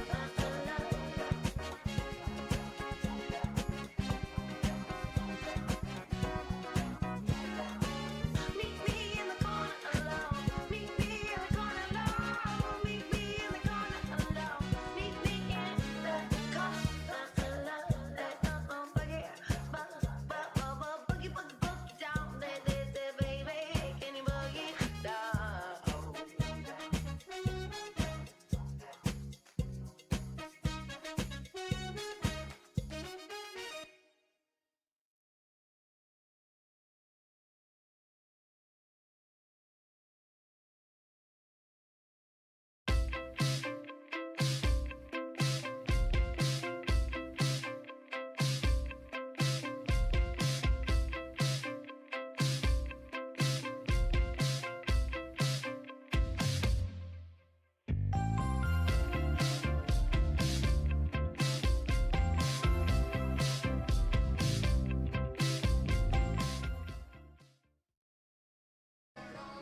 Welcome back to Big Train Baseball Network, where Bethesda still trails the Cropdusters 5-1 as we're set to start the bottom of the 6th inning.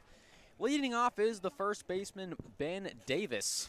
Jackson Baker still on the mound for Bethesda as that first pitch is in there for a strike.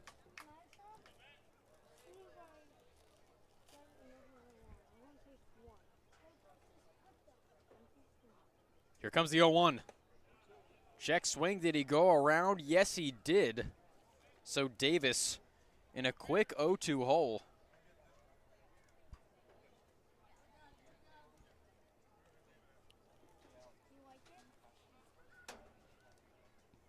Here comes the 0-2 pitch. In the dirt for ball 1.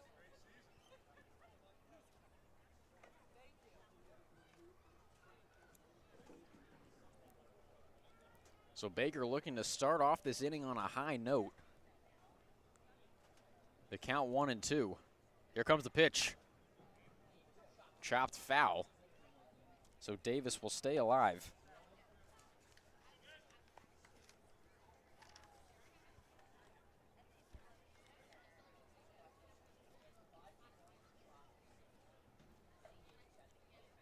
Here comes the 1-2 pitch. Swung on and missed for strike 3. So a K to start the inning for Jackson Baker. That'll bring up the center fielder, Bryce Herb.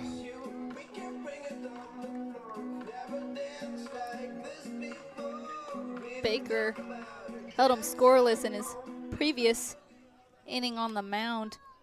Hoping to do that again here. Give the Big Train a chance to battle back from the plate. As the first pitch is an off speed in there for a strike.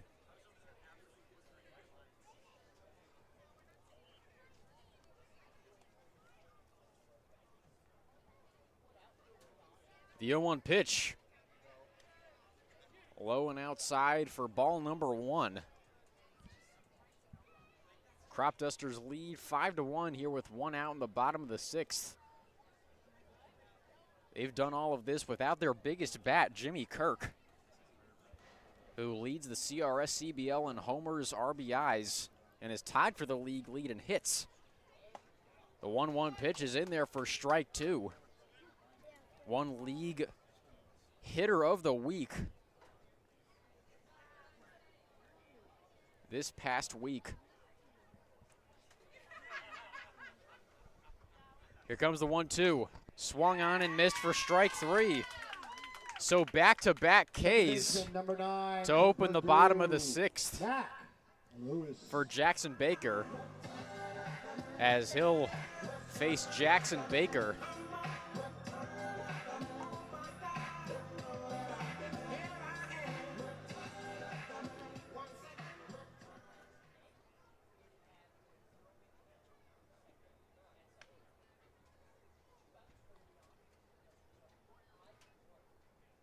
Here comes the first pitch to Lewis, inside for a ball.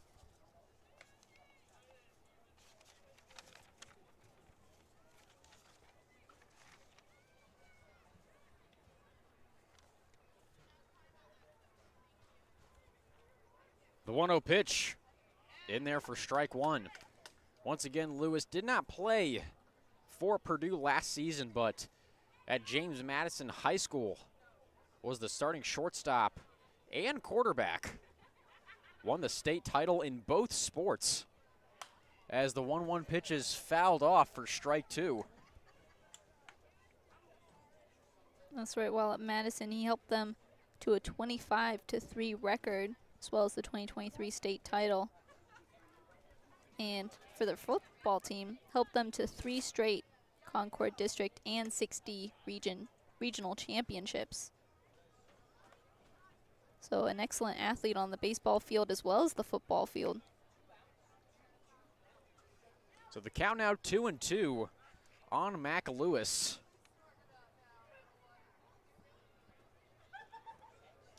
Here comes the pitch from Baker. Lewis checked his swing.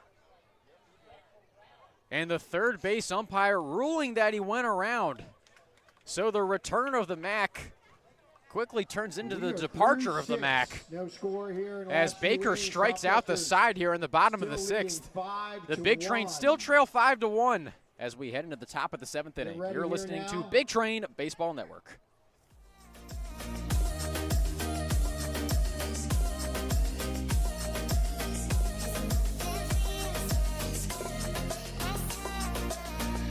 Two kids come alive in a night rush. I'll be the girl next door. You'll be my summer crush. Yeah, I think you should come and pick me up. 'Cause nothing feels as good as summer.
Welcome back to Big Train Baseball Network, where Bethesda trails Cropdusters baseball 5-1 as we're set to start the top of the 7th inning.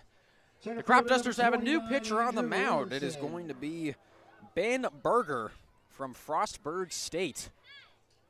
That's right, the left-handed pitcher, a rising sophomore at Frostburg. I mean, talk about the hometown kid. He hails from Olney, Maryland, which is where the Cropdusters' home stadium is located. He attended Sherwood High School, and while there, he was named the Sherwood Cy Young Award in 2022 and 2023. He was a 4A Maryland State baseball champion in 2021, 2022, and 2023. During his freshman season at Frostburg, didn't make a lot of appearances, only made 4, one of those 4 being a game start. In his 4 innings of work, he posted a 2.25 ERA, striking out 4 batters. As the 1-0 pitch is popped up into foul territory and out of play. That'll land just shy of the softball field adjacent to First Responders Field by ServPro. Here comes the 1-1. Williams takes the off speed. Pitch inside for ball 2.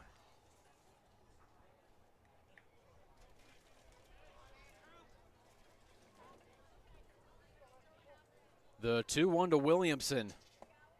In the dirt for ball 3. Berger this past season for Frostburg State, pitching just 4 innings, allowing 1 earned run. As the 3-1 pitch is hit high and far into right field, back goes Fry, and that one's off the wall.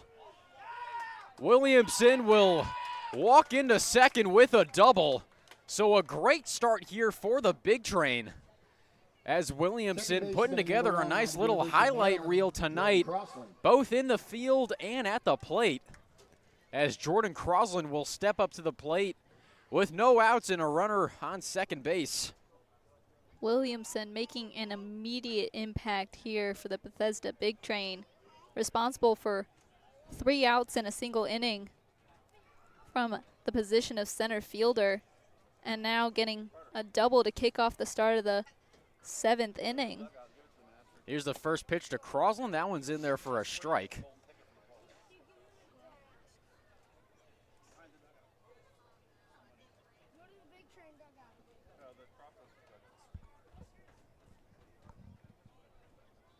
The 0-1 to Crosland. Big swing and a miss on the off-speed pitch for strike 2. Saw that off-speed being worked a lot in warm-ups. Berger delivering a mean one there for strike 2. Here comes the 0-2. Grounded, diving stop, throw on to first, not in time. So a heck of a glove by Sanchez at short. Sprawling to keep that one from getting into the outfield, but could not get it to Davis in time. And so Crosland is aboard safely, which brings up Davin Whitaker with runners on first and second. Still no outs here in the top of the 7th inning.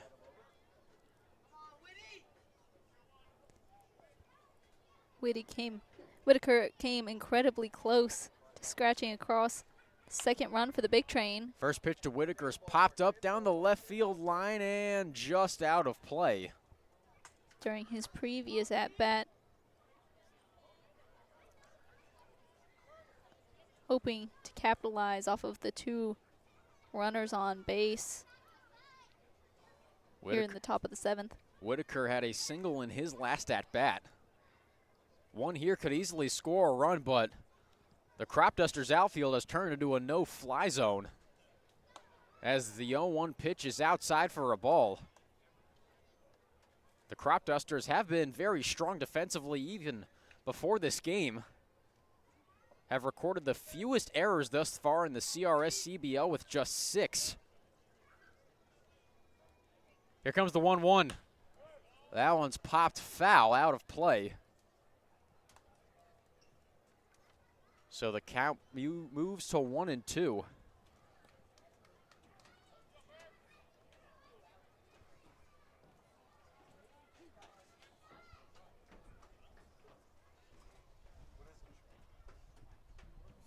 Here comes the 1-2 to Whitaker.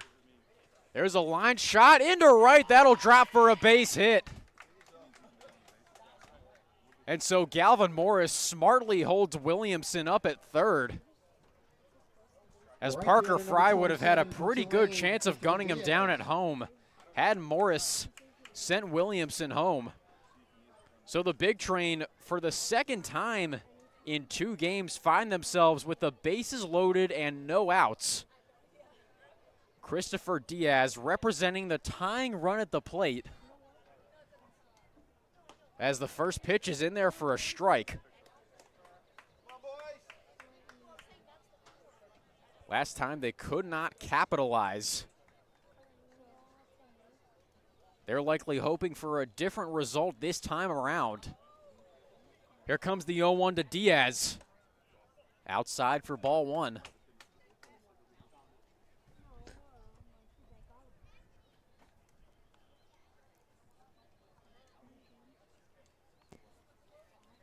So you mentioned Whitaker getting a single at his last at-bat, getting one again here, back-to-back singles. Putting the Big Train in a pretty good position here. As the 1-1 pitch was outside for ball 2.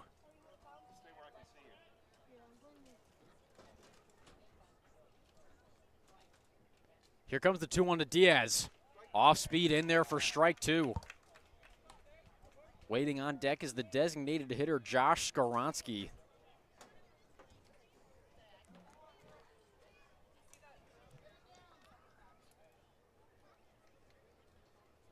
The 2-2 to Diaz. In the dirt for ball 3.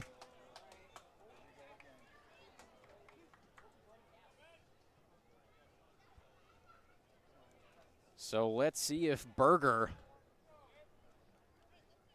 can work his way out of this one. That'll start with the strikeout of Diaz. The full count offering. Popped out of play. So Diaz will stay alive at the plate. Bases loaded for the Big Train. Diaz sitting at a full count.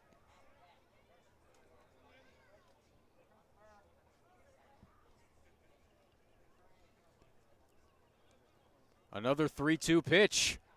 Off speed in there for strike 3. So Diaz goes down looking on the curveball. Designated hitter number 39 out of Kentucky. And so with 1 out and the base is still loaded, that'll bring up the designated hitter Josh Skaronski.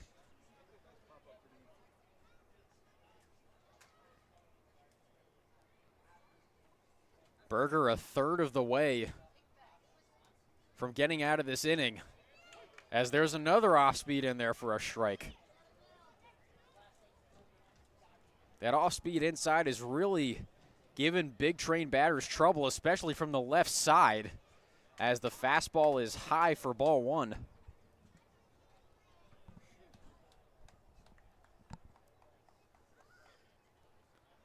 Here comes the 1-1. There's a fly ball out into right center field.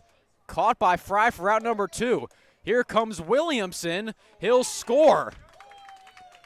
So Big Train first on the board after both teams going scoreless for the previous 4 innings, starting to cut into that score deficit after the Cropdusters put up a 4 spot in the bottom of the 2nd inning. Fry electing not to throw that one home, instead trying to get the runner a third, but to no avail, as the first pitch to Emilio Gonzalez is outside for ball number 1. So he's got runners on the corners with 2 outs. Gonzalez representing the tying run. Here comes the 1-0. Off speed, swung on and missed for strike 1. So these off-speed pitches, not only have they given the Big Train trouble when they're inside, but a lot of early swings and misses. Here comes the 1-1. In there for strike 2. So Berger now just 1 strike away from getting out of this inning, allowing just 1 run. The 1-2 pitch. Line through the hole, base hit. So a great piece of two-out hitting from Gonzalez as he grounded one through the hole into left field, scoring Jordan Crosland from third. And the Big Train have cut the Cropdusters lead to just 2 as Carter Newman steps up to the plate. So we've seen this sort of situation from the Big Train before, getting down in the score by quite a lot early on in the game, but then putting up a huge performance in the bottom couple of innings to come back. We'll see if they're able to replicate that kind of success that they've seen earlier on in this season to bite back at the Cropdusters' lead. The 1-0 to Newman is high for ball 2.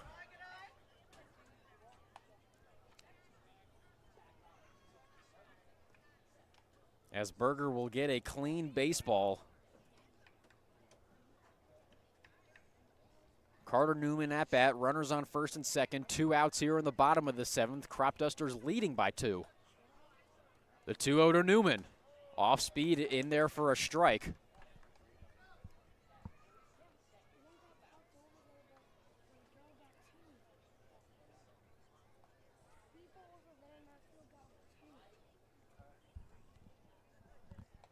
The 2-1 offering. Fouled off for strike 2.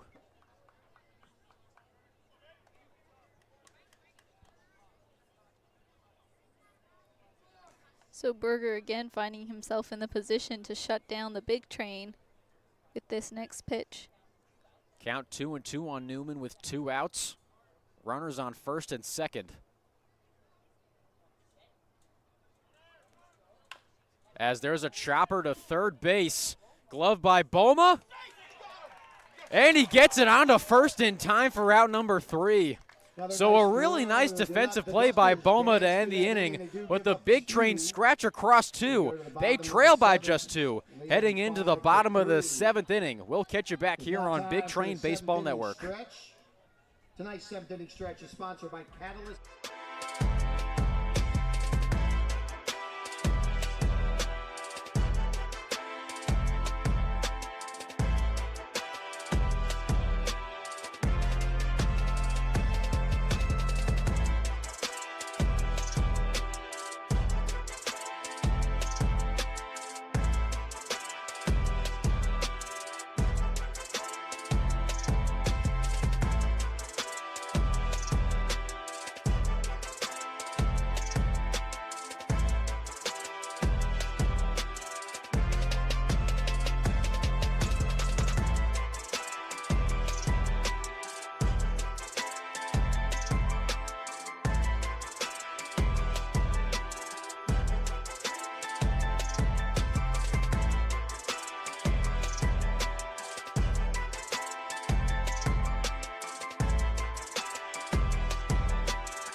Welcome back to Big Train Baseball Network, where Bethesda has cut into the Cropdusters lead. They trail by just 2 heading into the bottom of the 7th inning. The heart of the order due up for the Cropdusters, which means that the designated hitter, Carter Hines, will lead off the inning for Cropdusters baseball. Jackson Baker still on the mound for the Big Train. Here comes the first offering to Hines, in there for strike 1. Baker, along with Kevin Scully, has held the Cropdusters scoreless for the previous 4 innings, hoping to do that again here to give the Big Train another chance to bite back at the Cropdusters' lead. As the 0-1 pitch is outside for a ball. This Wednesday evening matchup, 1 of 4 in the CRS CBL today. Bethesda receiving an off day yesterday, looking to bounce back today.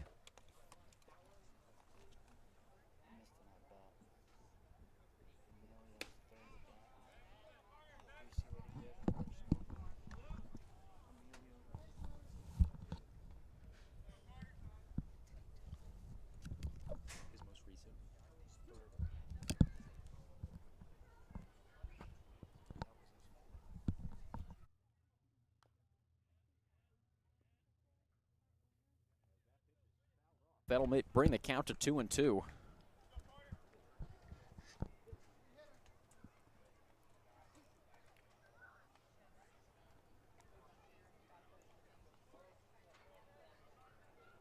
So good job of Hines staying alive. Here comes the 2-2. Fouled off once again. Again, Hines rarely struck out over his first 3 seasons at Shippensburg. A K percentage of just 10.1. Only 42 and 416 at bats. Here comes the 2-2 from Baker. High and inside for ball 3.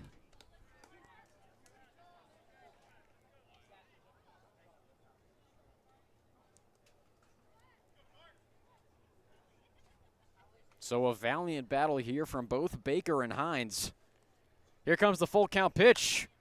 That one grounded to short. Fielded by Newman, who bobbles the glove to hand exchange. And so Hines will reach first safely. That will likely go down in the scorebook as an E6. As Ahi Akoje steps up to the plate with a runner on first and no outs.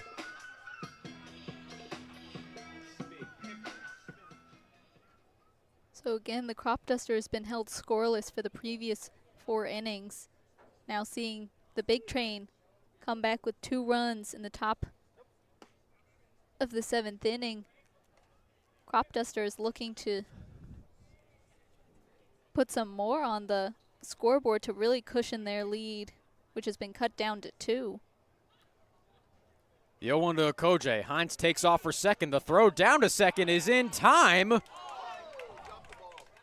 But Crosland could not get a glove on the ball in time as Hines slides into second safely.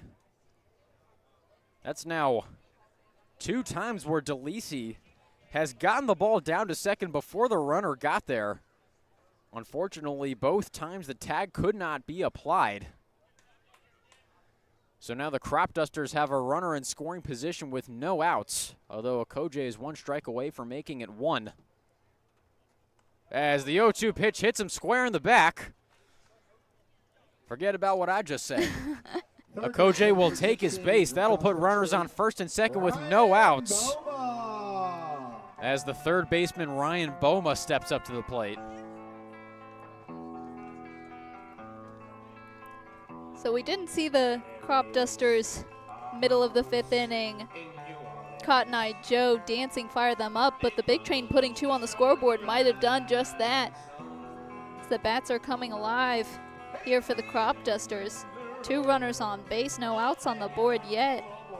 As you mentioned, the stronghold of their lineup now at the plate.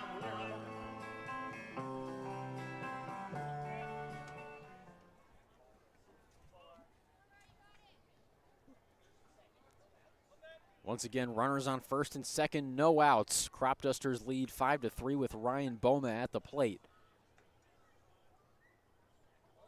Boma will show bunt, but pull back. Good decision, as that one was low and outside for a ball. Perhaps we could see a Superman dive from Gonzalez. Should Boma get a bunt down in his direction? As we mentioned in earlier innings, Gonzalez all over those bunt attempts, really speeding in. Boma showing bunt, pulling back again, but this time that pitch is going to be in there for a strike. Gonzalez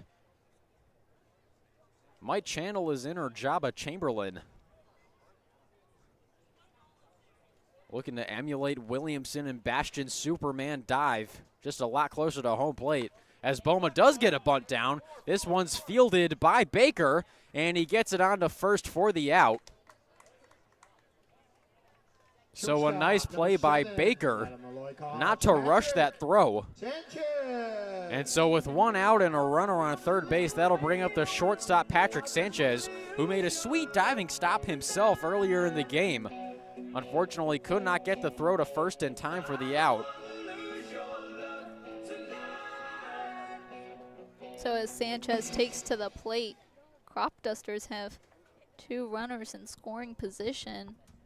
Only 1 out on the board already have the lead, but looking to cushion it a little bit more. First pitch to Sanchez is chopped to Whitaker at third.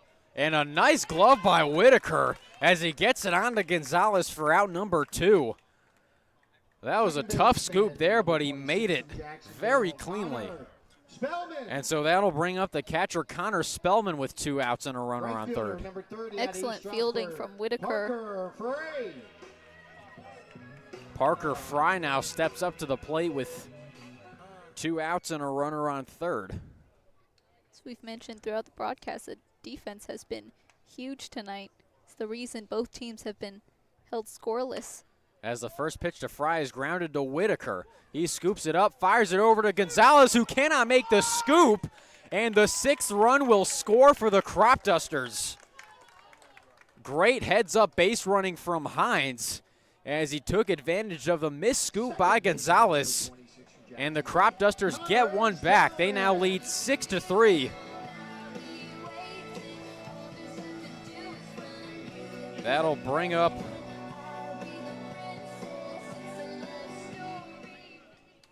the catcher Connor Spellman.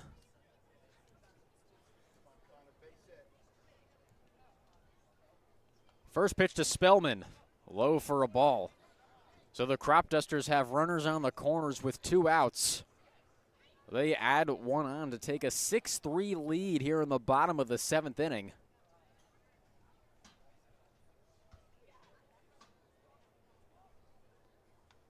The 1-0 to Spellman.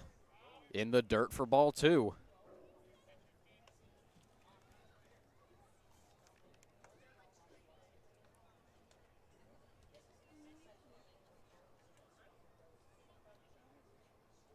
The count now 2-0. Here comes the pitch. In the dirt for ball 3. So you gotta wonder, in such an advantageous count, but with 2 outs, if Spellman has the green light to swing. Here comes the 3-0. And he looks at that one for a strike. So Baker trying to battle back and keep this game at 6-3. Would like to give his offense as unsteep of a hill to climb in the top of the 8th. As Spellman will take that pitch inside for a ball. And the bases are now loaded for the 9-hitter, Ben Davis.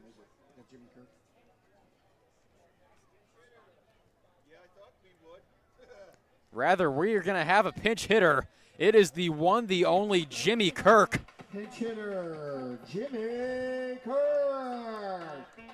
Again, leads the league in home runs, RBIs, is tied for the league lead in hits. Has been a big bat for Millersville. So both teams held scoreless for 4 consecutive innings. The Big Train putting up 2 at the top of the 7th. Cropdusters did not like that. They've already scratched across 1, now bringing out the big guns with bases loaded. Kirk perhaps looking to deliver a knockout punch here in the bottom of the 7th inning.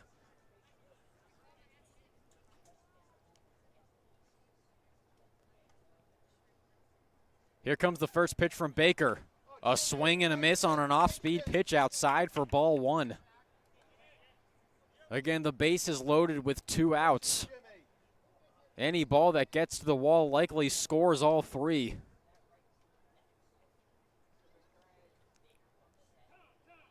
As we're going to have an umpire's time for a quick equipment adjustment by Nick DeLisi. Again, the count 0-1 with 2 outs and the bases loaded. Cropdusters leading 6-3 here in the bottom of the 7th. The 0-1 pitch, a check swing. Did he go around? No, he did not. A very similar pitch, an off-speed outside. Kirk not taking the bait there. Evens the count at 1-1.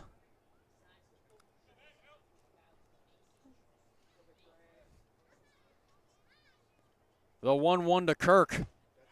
In there for strike 2.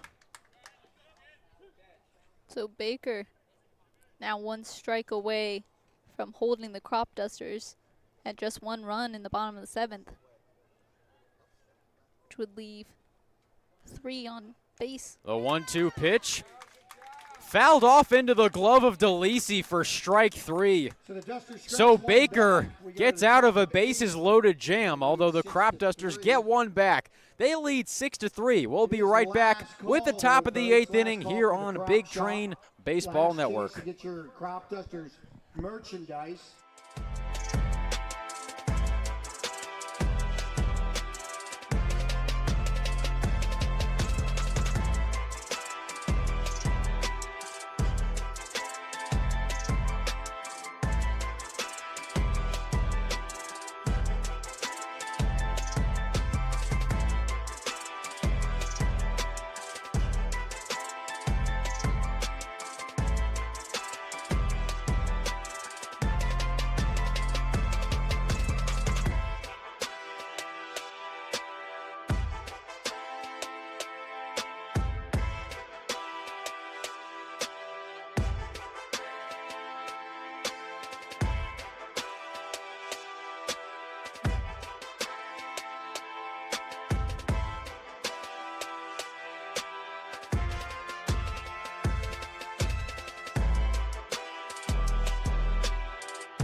Welcome back to Big Train Baseball Network, where Bethesda trails Cropdusters baseball 6-3 as we start the top of the 8th inning with the 9-hitter Nick DeLisi. He'll take the first pitch outside for ball 1.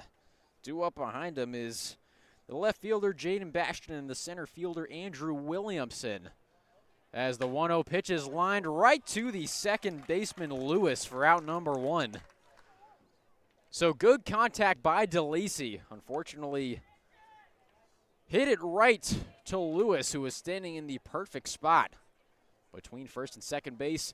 And so with one out, that'll bring up fellow Jacksonville Dolphin Jaden Bastion.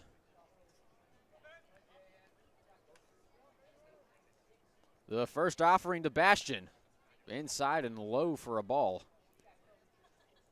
So the Big Train got a couple across in their last inning, but still have a lot of work to do here. Still trailing by 3 runs. The 1-0 to Bastion is hit high in the air.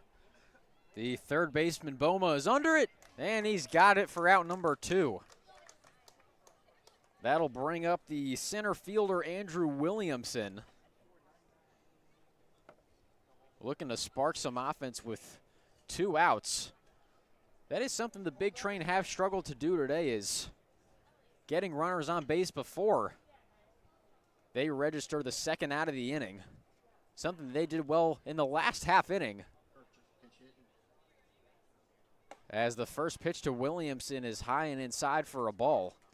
Williamson got a double in his last at-bat. The 1-0 to Williamson is high for ball 2. Hoping for a similar result of success at his 5th at-bat tonight. Here comes the 2-0. That one's fouled off for strike 1.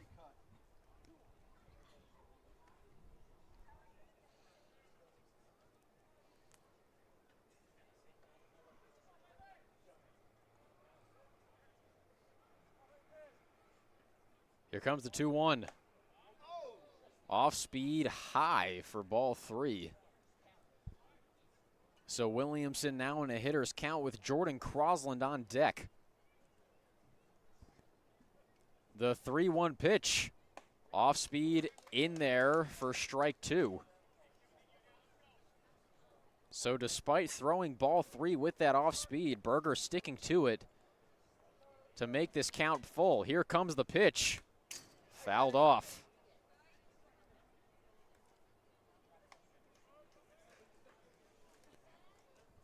So as you mentioned, Big Train on the offensive side, been unable to get a runner on base before getting those 2 outs on the board.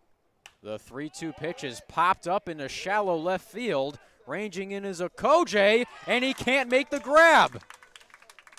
Williamson will slide into second safely. And so the Big Train have a runner in scoring position with 2 outs. So Williamson with back-to-back double here tonight. Second baseman, As you number mentioned, one, University Big of Train Maryland, hasn't been able to get a runner on base before recording those 2 outs on the board in the past couple of innings here this evening. They were able to come back for it and slide across 2 in their previous inning, hoping to do the same here. Okoje's made a couple of those long journeys into shallow left field, but has not been able to come up with the catch both times, as Crosland will take the first pitch outside for a ball.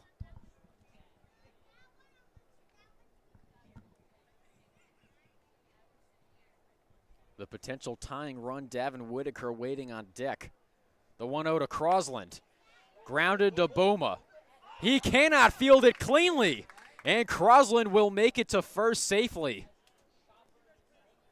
So that'll go down in the scorebook as an E5 as Boma could not get his glove on that ground ball. And Davin Whitaker steps up to the plate, representing the tying run here in the top of the 8th inning. Again, runners on first and second for the Big Train with 2 outs. As Berger will step off the mound for a brief moment. Let's see if the Big Train can come up in the clutch. The first pitch to Whitaker is high for ball 1.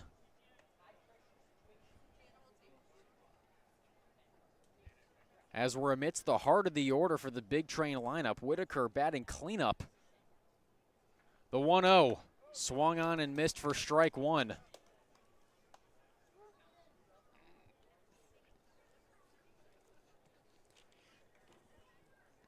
A new position in the lineup for Whitaker, typically. Runner going to third, but Whitaker fouls that one off down the right field line. Typically in the 4th hitter spot, we've seen either Gonzalez, sometimes Matthew Wesley. Occasionally Davin Whitaker. We're seeing him in that 4th spot again here tonight. So the count now 1-2 on Whitaker with 2 outs and 2 runners on. Here comes the pitch. Swung on and missed, strike 3. So the Big Train strand a pair. The Cropdusters maintain a 6-3 lead as we head into the bottom of the 8th at First Responders Field by Surf Pro. We'll be right back here on Big Train Baseball Network.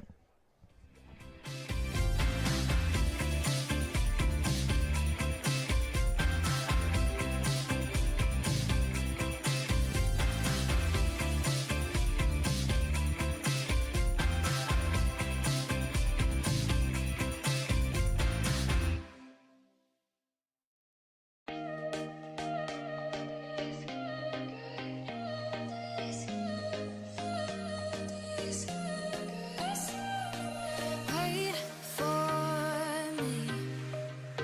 Keep watching you when you leave. Something new. Keep hoping you feel this too.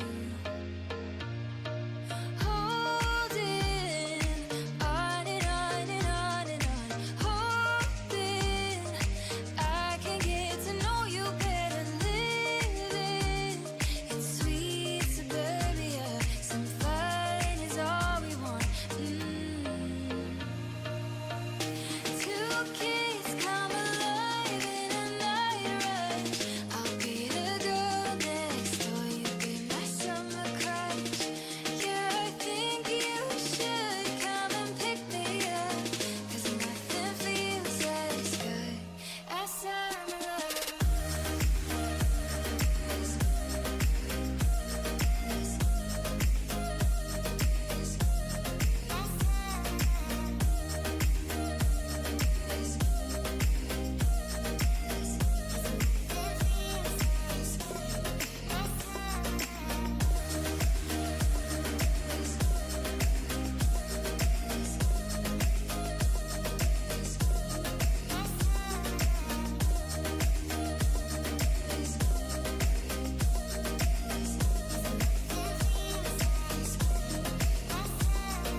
Welcome back to Big Train Baseball Network, where Bethesda trails Cropdusters baseball 6-3 as we're about to start the bottom of the 8th inning. We've got a new pitcher on the hill for the Big Train. It is Shepherd University's Aiden Rittenauer. As the first pitch to the leadoff batter, Bryce Herb, is fouled off into the sunset down the right field line. Got a nice horizon to our right. Yeah, you've brought up not a cloud in the sky, at least to our right. You brought up the gorgeous scenery here at First Responders by Surf Pro Field earlier in the broadcast, but with the sun starting to set just behind us, it's just getting prettier by the minute. The 1-1 off-speed pitch is in there for a strike. Honestly, that grassy area beyond the right field fence looks pretty keen for frolicking. Might have to do some myself after this game. As the 1-1 pitch to Herb is lined right to the first baseman Gonzalez for out number 1. So that'll bring up the second baseman, Mac Lewis. Mac Lewis. So Big Train really hoping to hold the Cropdusters at just a 3-run lead to give them a fighting chance in the top of the 9th inning. First pitch to Lewis is an off-speed upstairs. Although we've seen them come back from much larger deficits earlier this season. As Lewis is going to foul that one back into the glove of DeLisi for a strike. That'll even the count at 1-1. The Big Train have 5, 6, and 7 due up in the top of the 9th inning. Diaz, Skoronsky, and Gonzalez as the 1-1 pitch is fouled off by Lewis for strike 2.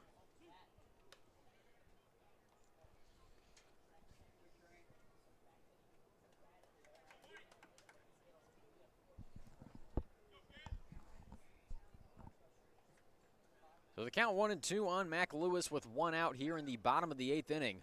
Here comes the pitch from Rittenauer. Just outside for ball 2.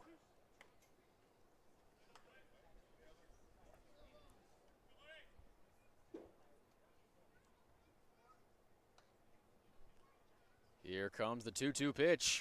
Off speed, swung on and missed for strike 3. So that'll be the second departure of the Mac to the dugout. Number 4. As with 2 outs and no one on, that'll bring up the designated hitter, Carter Hines.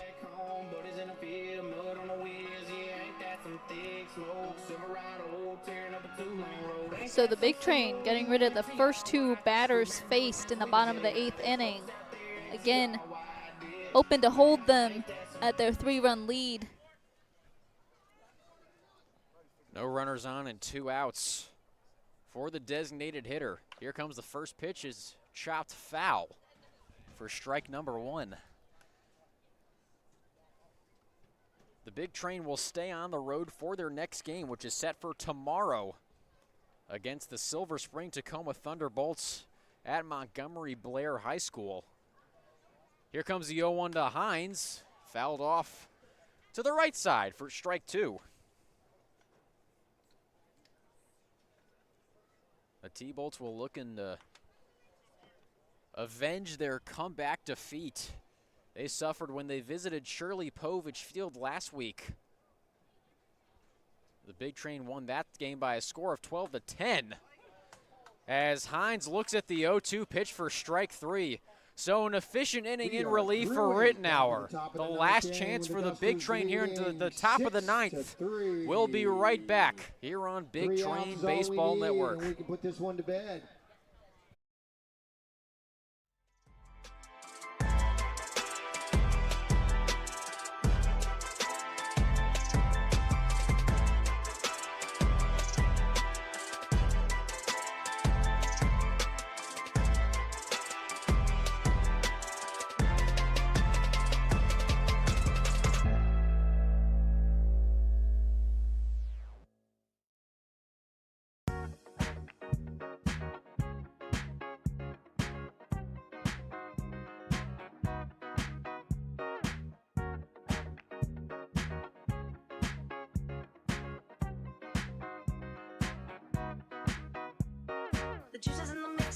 fix you up. I'm gonna ride the boogie train till the sun comes up. Ride the boogie train, ride the boogie train, ride the boogie train till the sun comes up. Meet me in the corner, no. Meet me in the corner, no. Meet me in the corner, no. Meet me in the corner, no. Boogie down, mix up.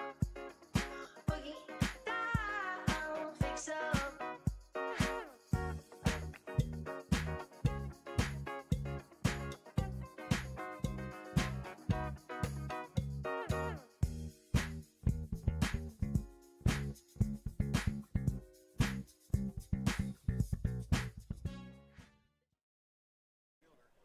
Welcome back to First Responders Field by ServPro here in Olney, Maryland, where the Cropdusters are looking to shut the door on the Big Train. They lead 6-3 in the top of the ninth, as the Big Train are going to lead off the inning with a pinch hitter.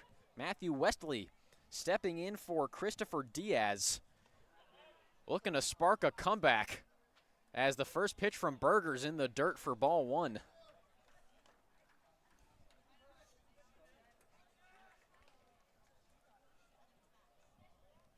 Here comes the 1-0 to Westley.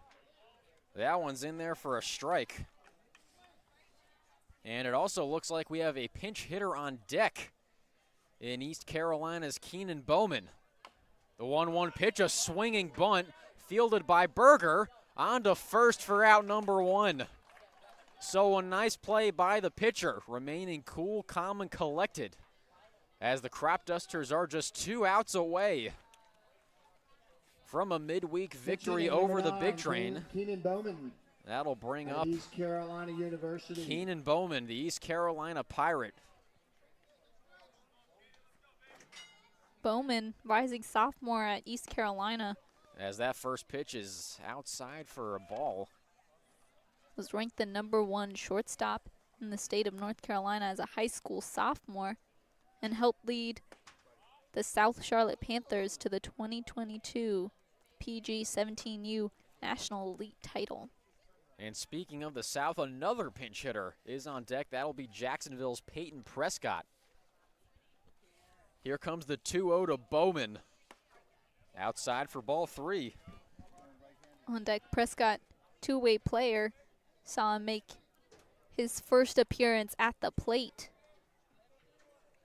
in their last game. Here comes the 3-0 to Bowman. Showed bunt, pulled back. Turns out to be a pretty good decision, as he'll take ball four. So as Bowman takes his base, Prescott will step up to the plate. Manager Sal Colangelo bringing out his big guns from the bench to try and spark a furious ninth inning rally to try and avert going below 500, which the Big Train would do with a loss. The first pitch to Prescott is high and outside for ball one.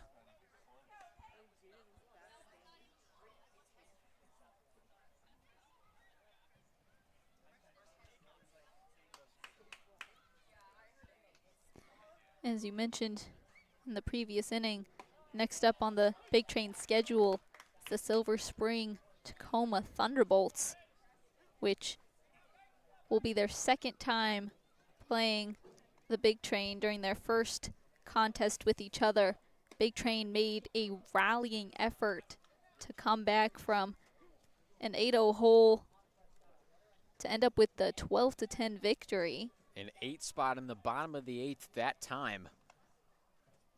Looking to recapture that spirit here in the top of the 9th. As the 2-1 pitch is popped up into foul territory, ranging over is Davis, and he's got it for out number 2. So the Big Train down to their last out, as another pinch hitter, Landon Franklin, will step up to the plate with 2 gone and a runner on first. Pinch hitter number 22, Landon Franklin out of Kentucky.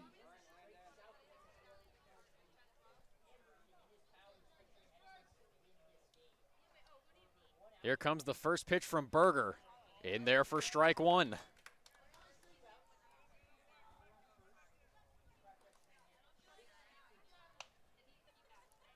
One runner on first, count 0-1, 2 outs, top of the 9th inning. There's a shot by Franklin in a deep left field. Okoje is back, And he makes the catch at the warning track for out number 3. So an almost beacon of hope there from the Big Train. But that'll be the ball game, But folks. Franklin's fly ball is caught by Cropdusters Okoje. 6-3. And the Big Train drop a midweek contest to the Cropdusters. That makes it 4 losses in their last 5. And while the pitching struggled, especially early on, it was the offense once again who could not come up with enough runs.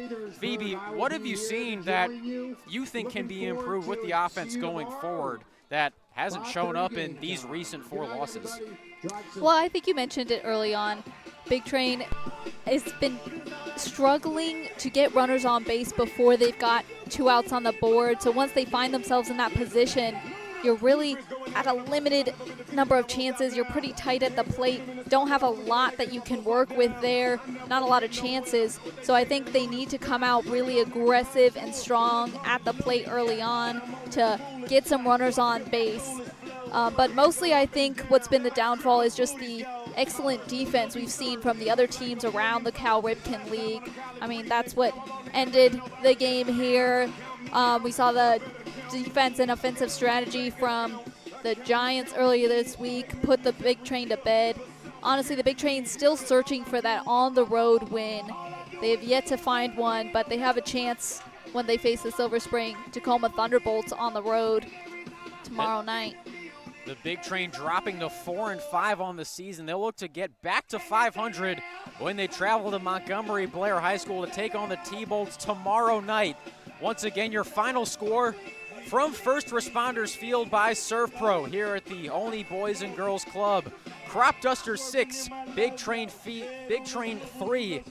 For our production assistant, Jordan Parham, my broadcast partner, Phoebe Winters, I'm Quentin Corpuel saying so long from Olney, Maryland. We'll catch you tomorrow night on Big Train Baseball Network.